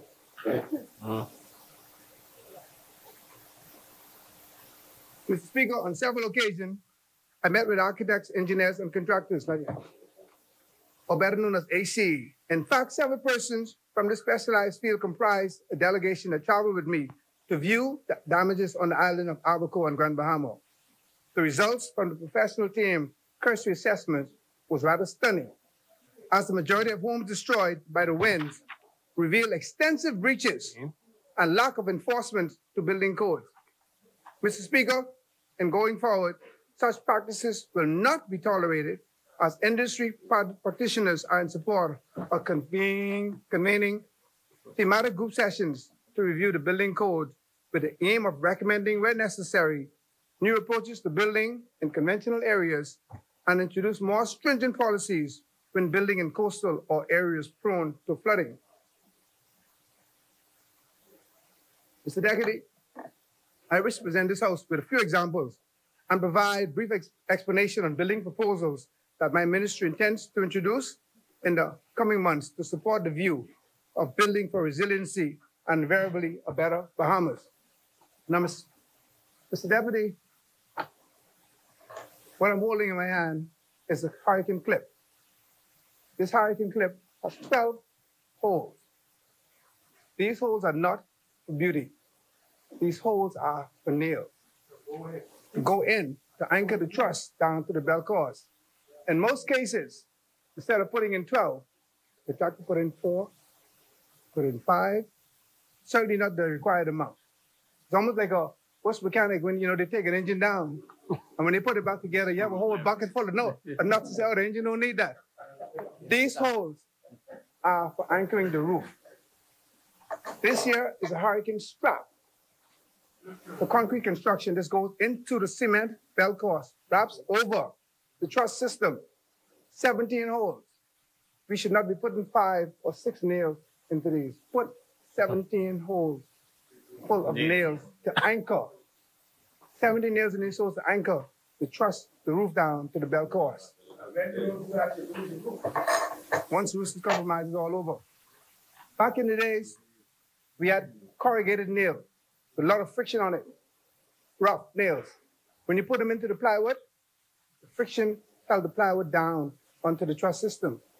Nowadays, they use something called hot dip, very smooth. You could hit them in, you can always pull them out. And what is worse, the code calls for a maximum of 12 inches between nails. Sometimes they put in 24 inches, 36 inches. They pull out. Once the roof is compromised, the building is done. Mr. Speaker, we will recommend that what happens now is that we build on slab on grade. What? Slab on grade. Wave action. The wave action goes directly through the house. And eventually, right. So, we recommend that you elevate on stilts 4 to 6 feet.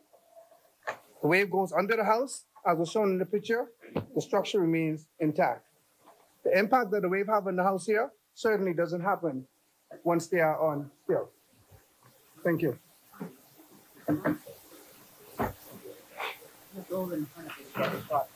Yes, this one here.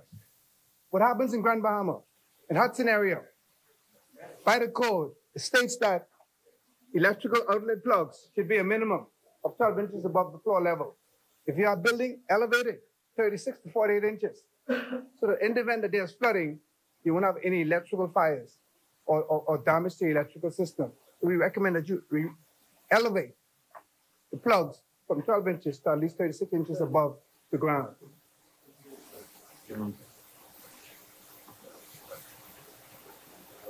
Here, we are here about overhang of a building. Typically, an overhang, you have them at 2 feet. What happens when you have 2 feet? That the wind pulls or have more of an umbrella effect. You can get up under it better, and it can pull the entire roof off. We recommend that you change it from 24 to 12 or even to 6. Less of an upturn effect by the wind. The roof stays on longer. And analyzing homes in East Grand Bahama and in Abaco and the Keys, we took note of the fact when the Prime Minister and I talked, along with a member from North Abaco and others, the overhang that was 6 inches or less, the roof remained intact. So we recommend in some areas that you shorten those. Another area in Grand Bahama where it was challenged was that because of the flooding, persons were trapped in their homes. They couldn't get out. We will recommend that you put in a gable end vent that you can kick out or a dormer that you can come out through and have inflatable devices stored in the ceiling. These are recommendations, again, that we will bring. And finally, how do you get up to the ceiling? Most of us have manholes, but we don't have any way to access the manhole.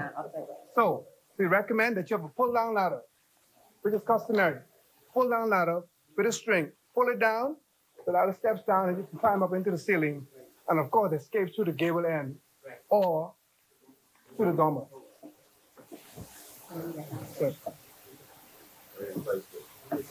Thank you. Thank you.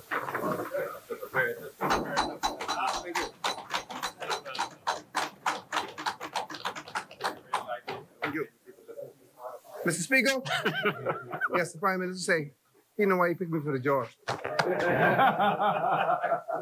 I didn't realize he knew why he picked me for the job. But I had to go, my shoulders even broader. It's a heavy load that the parties helped me to carry. Mr. Speaker, in referencing NEMA, again, another agency, I note that this agency is charged with preparation, management, and some degree of recovery of natural disasters. While NEMA has institutional challenges, I must, and I will reiterate this, I must applaud the staff for performing valiantly in the wake of Hurricane Dorian. However, in moving forward, the status quo in NEMA will require strategic changes. Mr. Speaker, as a first step in transforming NEMA into an entity where ex-ante and ex-post activities are addressed effectively, and NEMA staff are adequately trained and equipped with appropriate skill sets, technical experts from the University of the West Indies will conduct a 2-day workshop comprising senior technical officers from local government agencies and the private sector commencing February 17, 2020. The objective of the workshop, among other things, is to discuss the current role of NEMA and to make recommendations on the operation of NEMA for an environment where natural disasters are significantly impacted where natural disasters are significantly impacting the social, economic, and environmental development of small island states like the Bahamas. It is worth noting, Mr. Deputy, that in the way forward, the centralization of NEMA cannot continue. Hence, NEMA will strategically erect offices or refurbish existing structures on several family islands to undertake the same activities emanating from the New Providence office. In addition, warehouses will be constructed on selected family islands to permit an effective distribution systems of essential goods prior to and in the immediate aftermath of a natural disaster. And at some point, we hope to purposely design and construct multi-purpose hurricane shelters. Mr. Speaker, yeah, you can give me a name in for that. I had a copy for that. Thank you. Thank you. If I was in church, I would have you as the man taking up the collection. Mr. Speaker, the authority in layman's term is the center of activities in this tripartite arrangement, and its responsibilities encompasses the management of reconstruction in disaster-designated zones.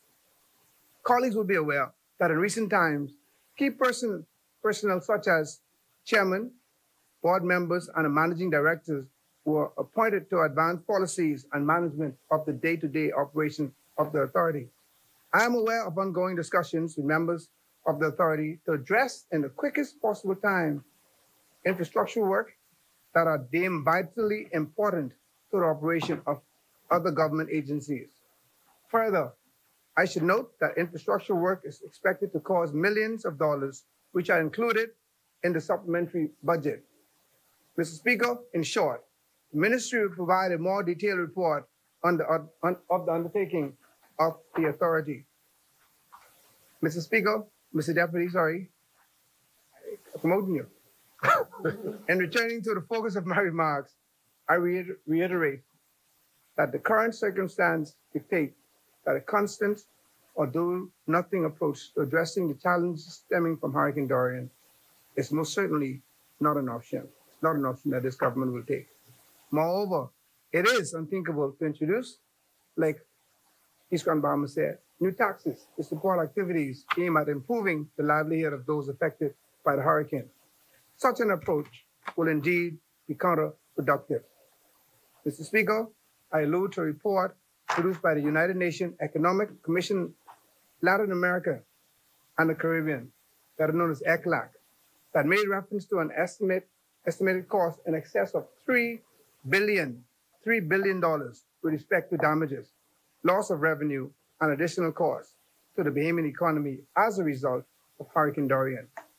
In my view, Mr. Speaker, the most effective approach in this instance and considering our ability to seek assistance from local and international financial intermediaries at favorable tenure and interest rate, the most effective approach is centered on borrowing. Mr. Speaker, Mr. Deputy, I'm absolutely convinced, being mindful of past experience, a side opposite would do likewise. Mr. Deputy, having been appraised of the loss of revenues and expected increase in expenditures as captured in the remarks by the Honorable Member from East Grand Bahama, it is incumbent upon me, in my capacity as a Member of Parliament for the great constituency of Central Grand Bahama, to convey my support for the supplementary budget. In closing, Mr. Speaker, I must reflect on the miracle performed by our Lord and Savior Jesus Christ in feeding a multitude of 4,000 persons. We have 5,000 and 4,000. I'm talking about the 4,000 in this one. Prior to the miracle, our Lord recognized that there was an issue. The multitude of people who had followed him were tired and required some level of sustenance before returning to their respective homes. Notwithstanding the doubt of his disciples in finding food for the multitude, they were fed by an action executed by our Lord.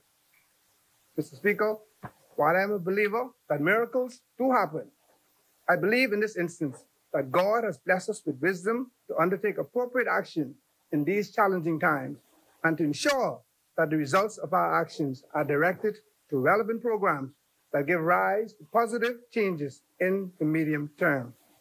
I reiterate that we are in a circumstance where doing nothing will most certainly engender a deterioration of the current situation.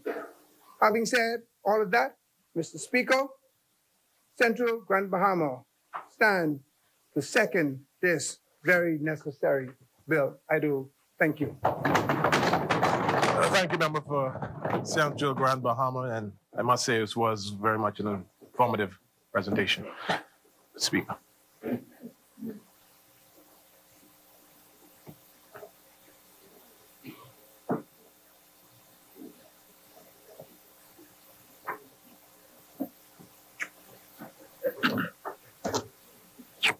As many, Chair recognizes the Honourable Member for the Exomas and Ragged Island. Mr. Speaker, thank you on behalf of the wonderful people of the Exomas and Ragged Island.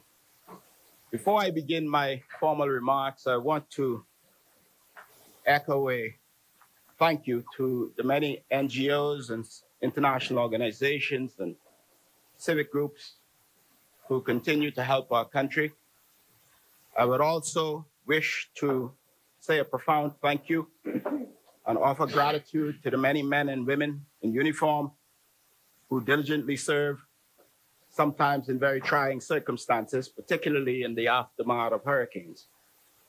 On behalf of our leader and the official opposition, we thank them for their service.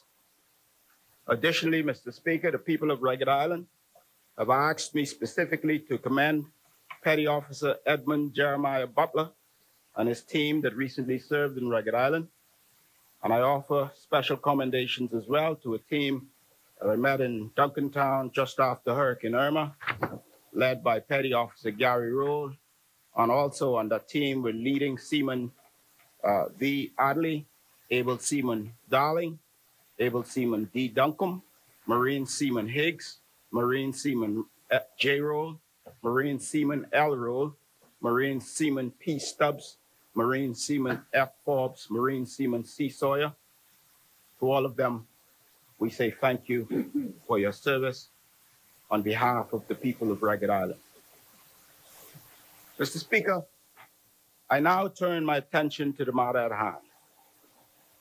And I would say at the outset that I find this entire exercise to be one steeped in duplicity and mismanagement of our national finances by this administration.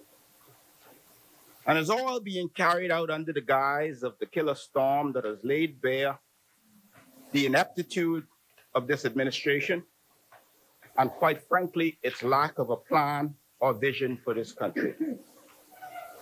It gives me no pleasure to say these things, Mr. Speaker. I had hoped that this administration would do well. As a businessman, I understand quite well that a rising tide floats all boats. Even through all of its shameless blame casting, shifting targets, and lack of intellectual rigor, the other side has brought to this place when dealing with these critical national issues, I consistently hoped for the best.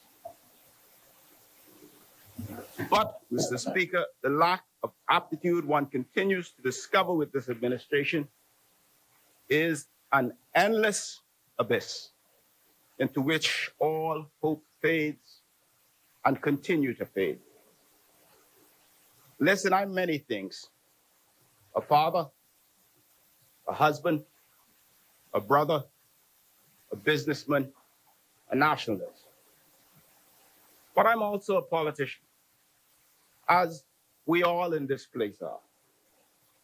And while I enjoy politics, I don't always like to make things intensely political. Mr. Speaker, so understand what I'm saying isn't political, it's practical. What we have before us today, and much of what we've heard before, makes little sense.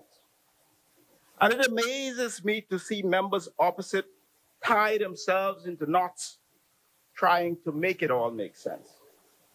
So let's review what is being proposed. Firstly, the government aims to borrow another $600 million on the backs of the Bahamian people and drive government debt past $8 billion this year. The government will borrow in a total, by the estimates contained in the supplementary appropriations tables, more than $1.3 billion this year. This will constitute borrowing well over $3 billion since this administration came to power. The deficit this year will near $700 million. The deficit this year will near $700 million. What is more alarming than this massive deficit of near $700 million? Honorable Member. The chair recognizes the honorable member for East Grand Bahama on a point of order. The member need not speculate. The number that is projected for the deficit is clearly stated in the bill and in the supplemental budget. It's there, $677 million. That's near 700. So yeah, that's like near Ragged Island. I mean, come on, man. Be truthful.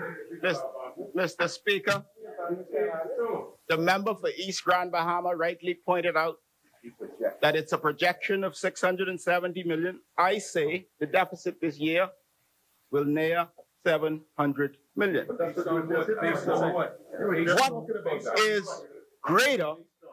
What is greater, Mr. Speaker?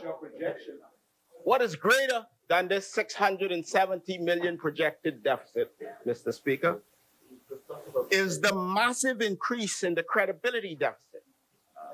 And this is a measure that I introduced some time ago.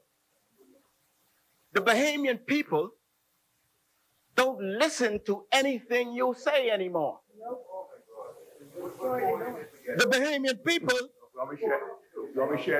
simply don't believe you anymore. Honorable member, the chair recognizes the honorable member for East Grand Bahama on a point of order.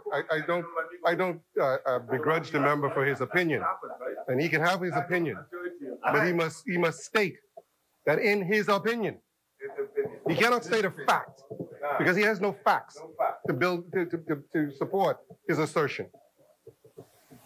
The order correct. Honorable member for Exumas, is that your opinion you're expressing? Yes. So because you did state it, Yes. that it was the opinion of the Bahamian people. My opinion, Mr. Speaker.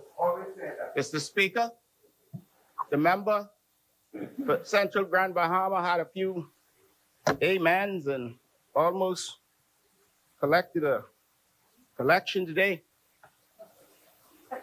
So I want you to know that this is a touch your neighbor moment. So I want you to touch your neighbor over there and say, in my opinion, Neighbor,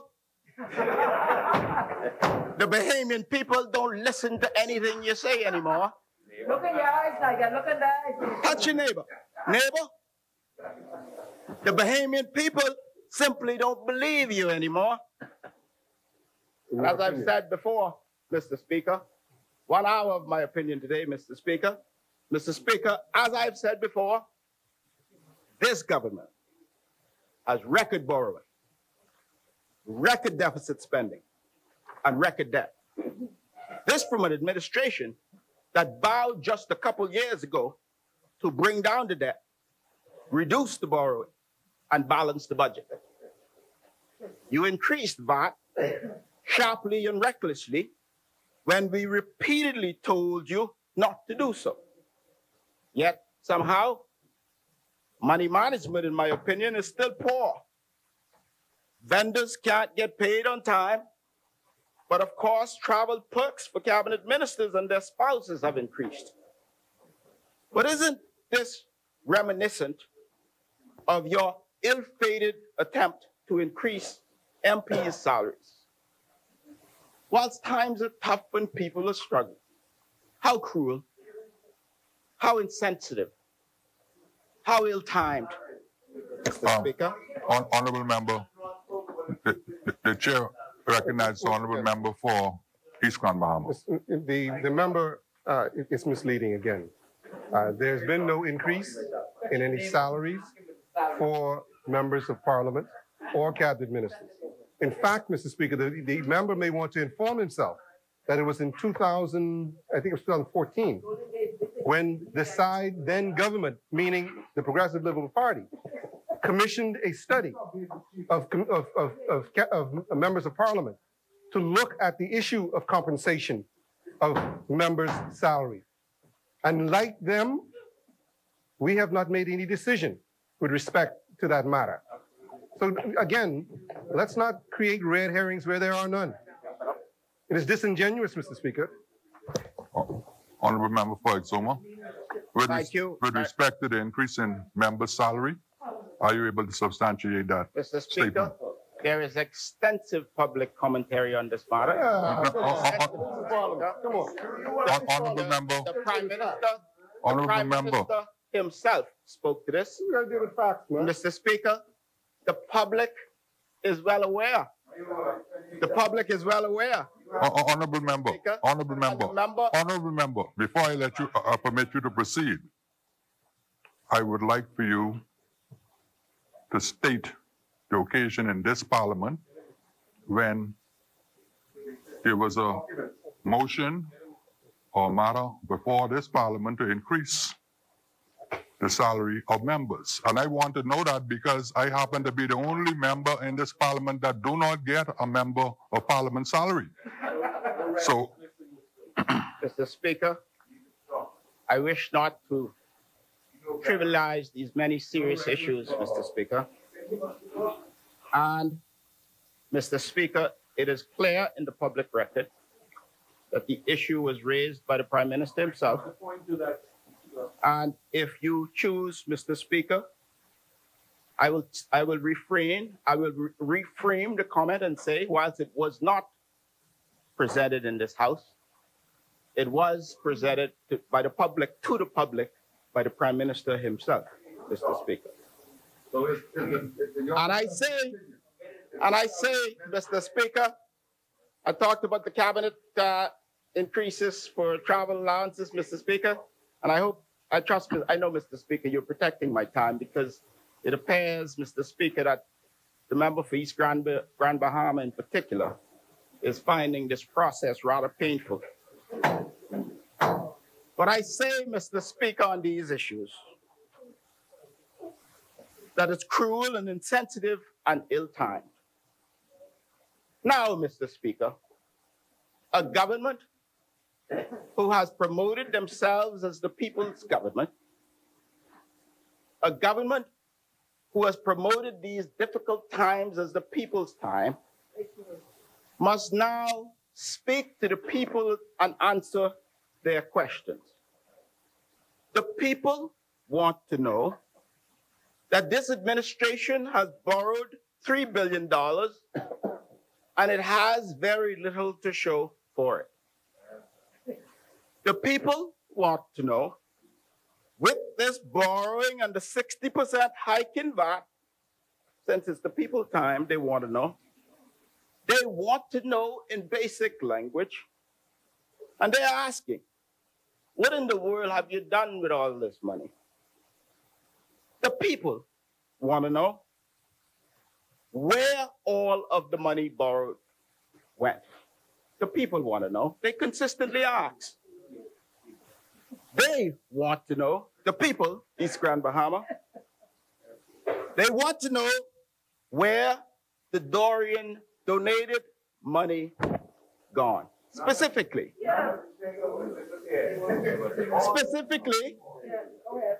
the people want to know, they want to see the list of the recent donor pledges. They want to see the list as promised. And that's what the people are asking.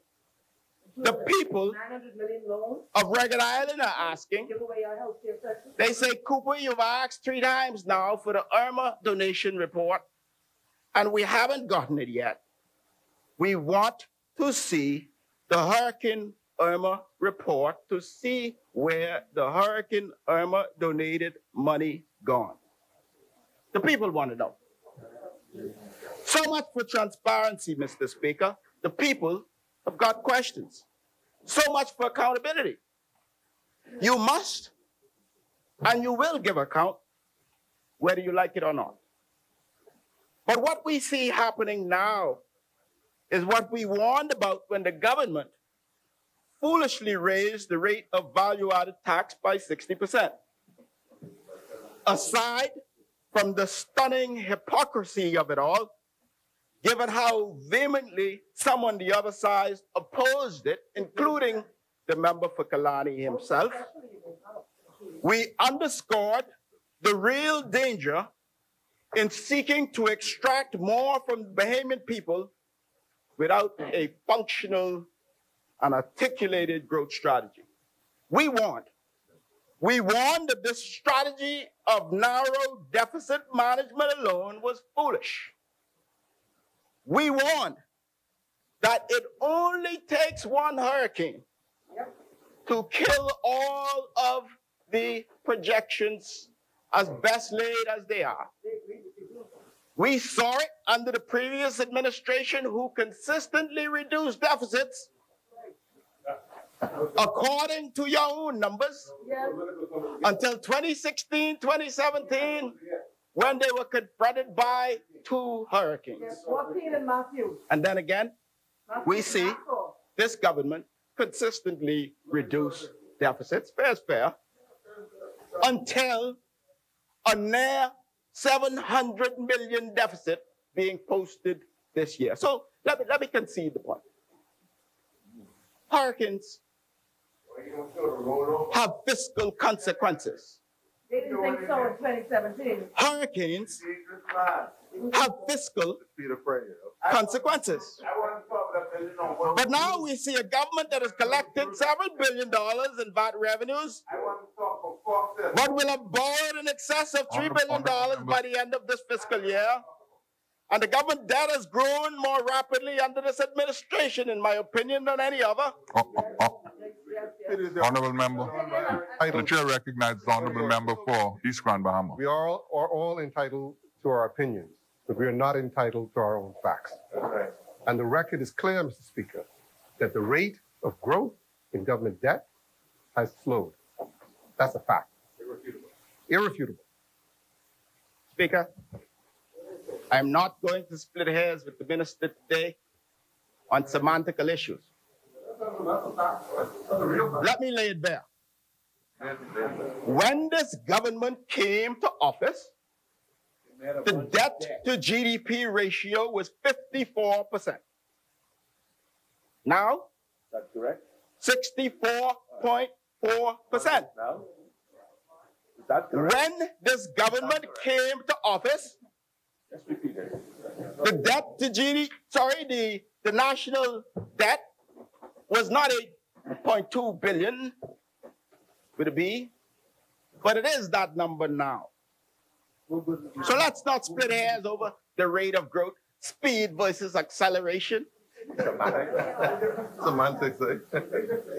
You just was talking about, The national debt on your watch has increased. This administration, as I told you before, is also slowing the economy, in my view, by not progressing capital projects in order to make, in my view, their numbers look better. For the record, unlike my colleagues on the other side, I conceded that hurricanes have consequences. But how did my colleagues on the other side magically figure that we needed $100 million more just as Hurricane Dorian came? But never knew this before. So in these appropriation measures, there's $100 million more. Honorable Member for Exuma, the chair recognizes the honorable member for East Grand Bahama on a point of order. Yes, Mr. Speaker, I just wondered if the member would explain what he just said about $100 million.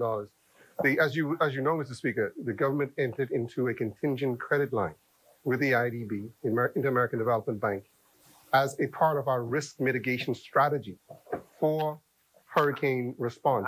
And that has received critical acclaim up and down the spectrum, Mr. Speaker. I'm not sure where he's going with that. Honorable member. Mr. Speaker, the member for East Grand Bahama, I believe, is abusing this process, in my view. And I invite him to listen to the explanations that I provide, Mr. Speaker.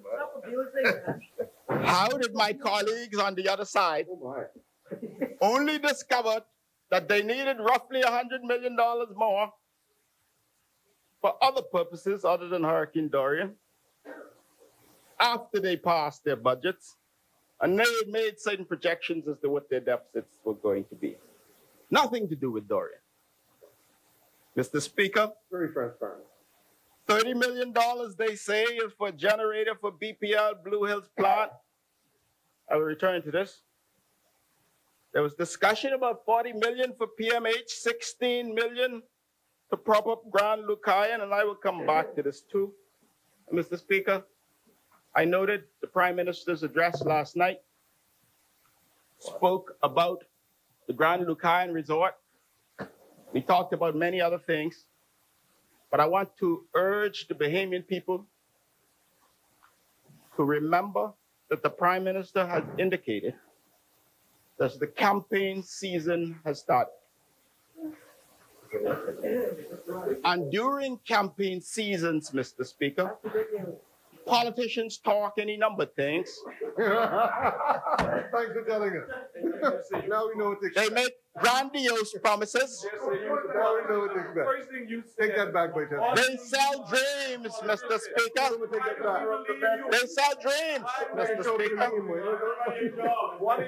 So I urge the Bahamian people to remember that when the Prime Minister speaks, he is speaking as a Prime Minister who has declared that campaign season has started. So stay woke, Bahamas, and stay alert, and stay discerning, Mr. Speaker. People will sell you dreams, Mr. Speaker. They will make grandiose promises. They will make grand announcements. But I urge you, Bahamian people, to judge them on their track record.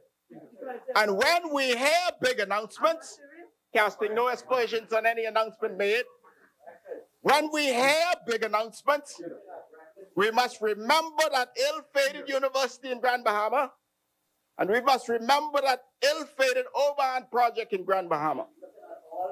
And that's what we must remember when we hear these big announcements and grandiose promises. Mr. Speaker, I suspect we'll be paying, Mr. Speaker, Do we remember that? we will be paying significantly for the missteps of this administration. Mr. Speaker, I point out that in the recently passed fiscal strategy report, the Ministry of Finance booked additional monies going to the Grand Lucayan Hotel as an investment, and now they booked the additional 16 million, as they should, and as is best practice, as an expense. That's what I recommended. And I'm happy that they're now applying best practice to this issue, Mr. Speaker. But I point out further that I've chided this government on its inconsistencies, its duplicity, and its gamesmanship, Mr. Speaker. So we will be watching. We will stay woke, Mr. Speaker. During the last budget... Honourable Member, the Chair recognizes Honourable Member for East Grand Bahama. On a point of order? Just to help the members stay woke. You had your hour, man. Mr. Speaker, with respect to the Arlequaya project, Mr. Speaker, the government would have explained. Speaker, hold on. Speaker. Honourable Member. Let me help. On a point of order? Yes. What state the point of order, please? The members must speak with respect to the Arlequaya project. There's been no change in the accounting for the investment. As you would know, the Bahamian government purchased the Arlequaya project as an investment.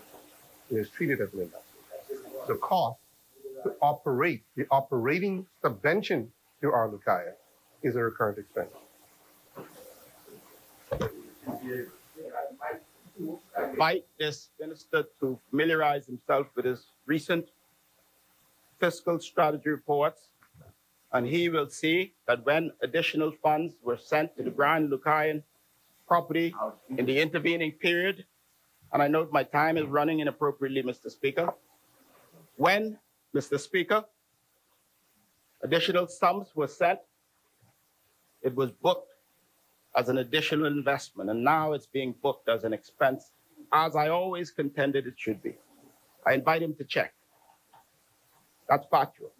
Mr. Speaker, during the last budget, there was no foreshadowing of a $23 million spend on CRISPR's lump sum payments. And now it's being reflected. But somehow the government expects us to swallow this as a part of some public sector performance enhancement program framed by some as some antidote for public sector reform. How duplicitous, how disingenuous. What frightens me is the sleight of hand used to just shoehorn this 100 million, Mr. Speaker. The minister pointed out today that this is not related to Hurricane Dorian. But up to now, you know, the Bahamian people were thinking that all of this, in my opinion, all of this was related to Dorian. So we want to make sure that the Bahamian people are clear. And my question is, if you were able to keep $100 million in extra spending away from the public eye until you were forced to get permission to borrow for it, what else don't we know? Wow. The need, the 100 million need, the 100 million need. Mr. Speaker, the travel perks, for instance, were never made public by this administration. The media found out about them, and the media informed us. Thanks. And then the cabinet made some announcement, I believe. But the media informed us. I'm appreciative to them, Mr. Speaker. I've got to tell you, I'm really very worried now. What else are you hiding? In the face of it all, why should the Bahamian people trust you? This government acts as if things are not so dire.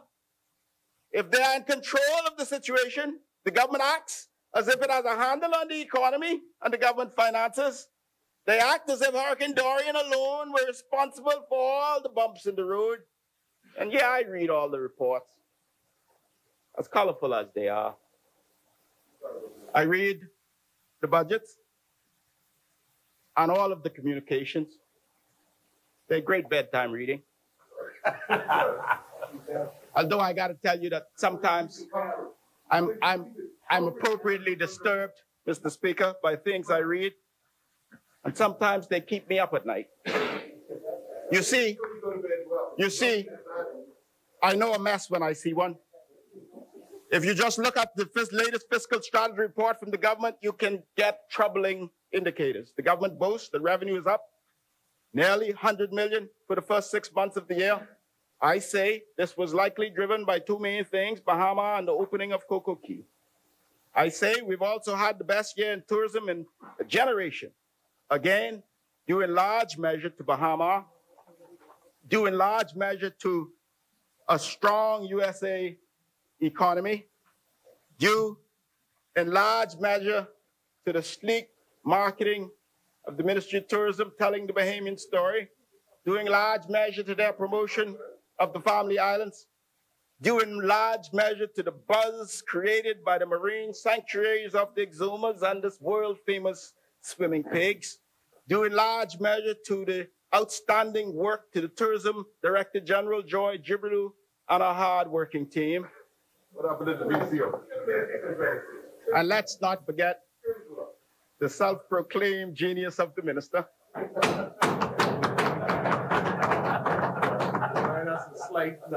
And therefore,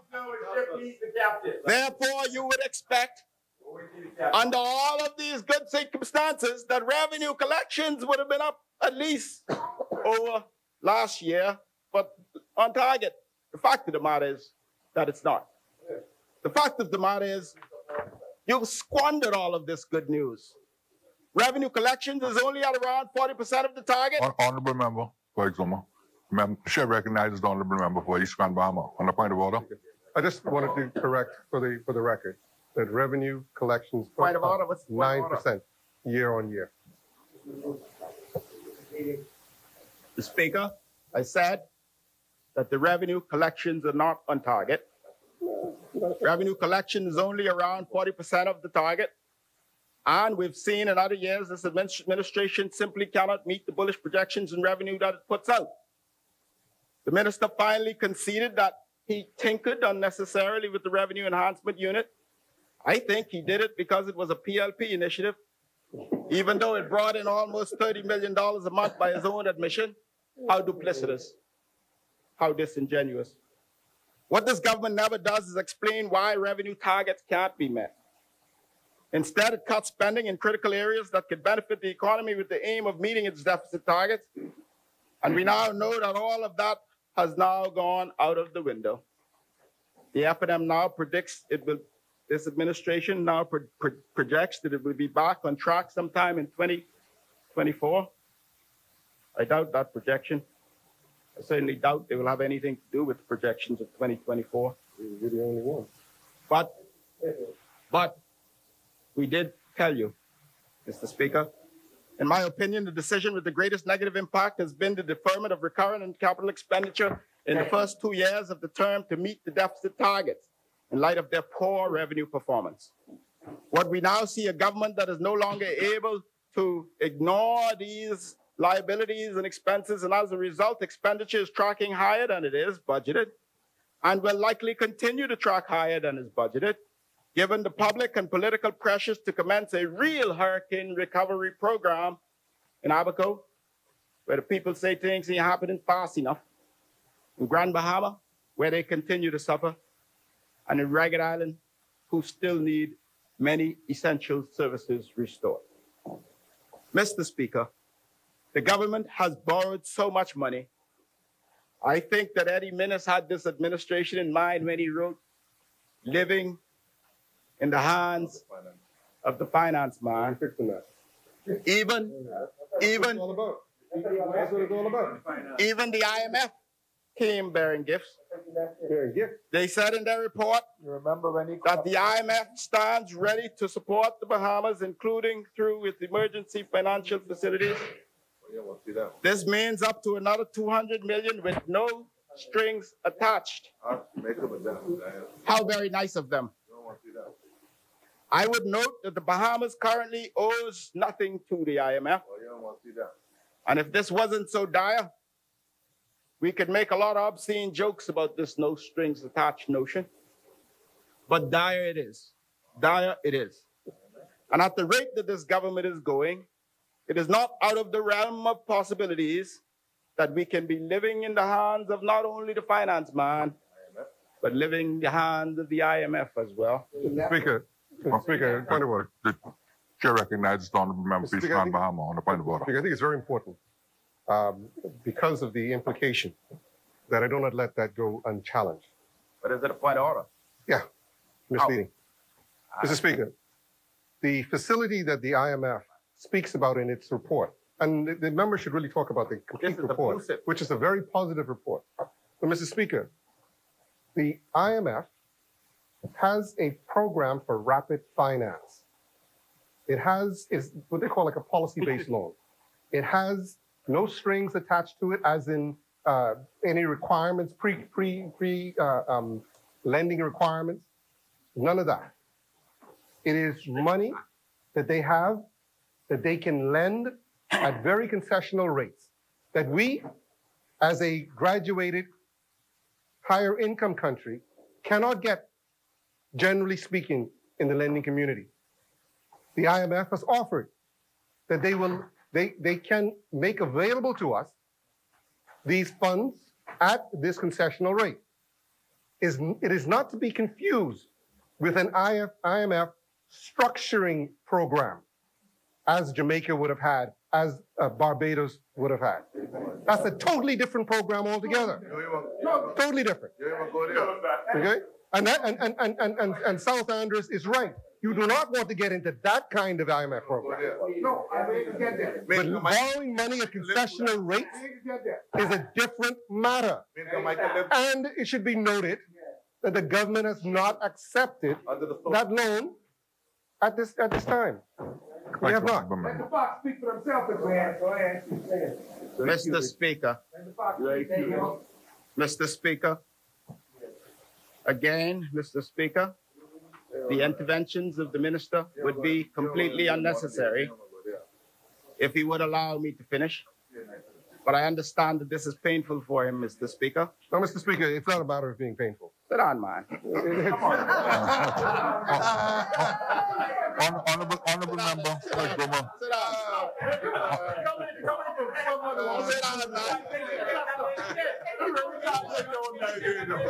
Honorable members, two members cannot be on the field at the same time. The honorable member for East Grand Bahama on a point of order. Yes, Mr. Speaker, I'm going to yield the floor back. It's not a matter of painful. It's a matter of making sure that the record is straight. As I indicate, Mr. Speaker, that when the member speaks, he like I, we are finance people. And we have to be careful. And so I just want to make the record straight. It's not about getting under anybody's skin. This is not about being painful. That is setting the record straight so that the Bahamian people are not confused about what it is that we're talking about. Again, this is all got to be about making sure that we bring the Bahamian people along with us so that no one sector is able to take advantage of the other. All right? Everybody should have the same information. That's all. Mr. Speaker, if I'm led to explain all of these interventions by the minister, I ask please that my time be protected in doing so. Mr. Speaker, I said, Mr. Speaker, that the IMF has offered a no strings attached deal or offer, Mr. Speaker. And then, Mr. Speaker, I said that we are in dire straits, and I firmly believe that, Mr. Speaker. And then, Mr. Speaker, I alluded to Eddie Murphy's finance man scenario. And then I said, I hope, Eddie Minnis. And then I hope that we will not be classified in some of the same categories that the minister mentioned, Mr. Speaker. If he'd allow me to continue without being so precipitous, Mr. Speaker, he would know that I was about to ask the Minister of Finance to say emphatically, for the record of the Bahamian people, whether he saw the draft of this report, as I understand is customary for ministers of finance to see, and whether or not, Mr. Speaker, this offer was encouraged, or whether or not it is being contemplated by this Minister of Finance or the Minister administration, Mr. Speaker. I spoke extensively about the lack of transparency. I spoke extensively about how we learn things in the public domain after being released by the media. So I'm giving this Minister of Finance an opportunity to speak very, very clearly. Have an hour. Have an hour.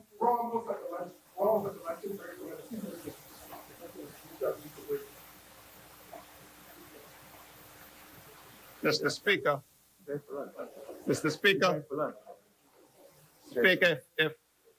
if the member for Bamboo Town and the leader government business choose to interrupt me midstream, Mr. Speaker, I will need to reload after lunch. Mr. Speaker. You're bigger than this.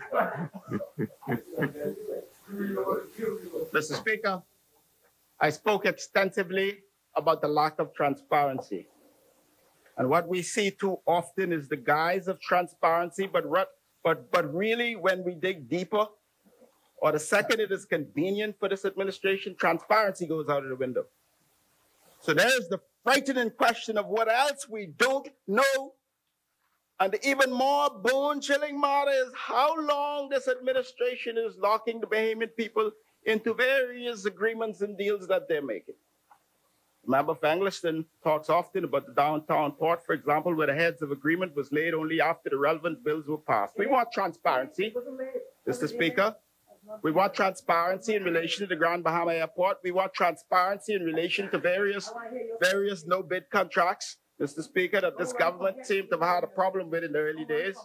Mr. Speaker, we want an explanation and the full story with the BPL's changing stories involving Wärtsilä and Shell, for example. No mention of Shell in the $650 million bond debate, as I rightly pointed out, only to learn weeks later of a major transaction proposed with Shell with no details. I asked then, not a single word. Now assets being owned by the Bahamian people are reportedly being proposed to be sold, it appears, without their approval and without Parliament's approval. The Bahamian people don't know what we are being signed up for and what our commitments will be ultimately. We don't know what is being done on our behalf that doesn't require upfront parliamentary approval. You got on your soapbox earlier using what turned out just to be fluffy words, nice words that we conform to, but they turned out to have a very fluffy interpretation as you use them when you talk about transparency and accountability and responsibility.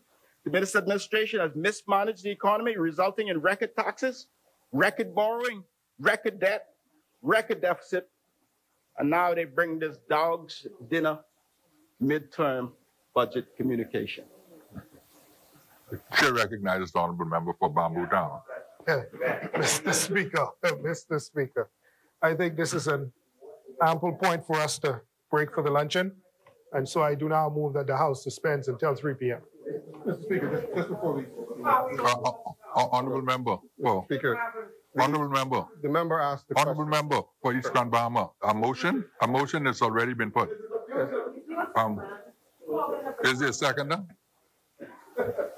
Honourable members, it has been moved and seconded that the business of this House do now suspend for the luncheon break until 3 p.m. As many as are in favor will remain seated. Those who oppose will stand. The business of this House stands suspended until 3 p.m. this afternoon.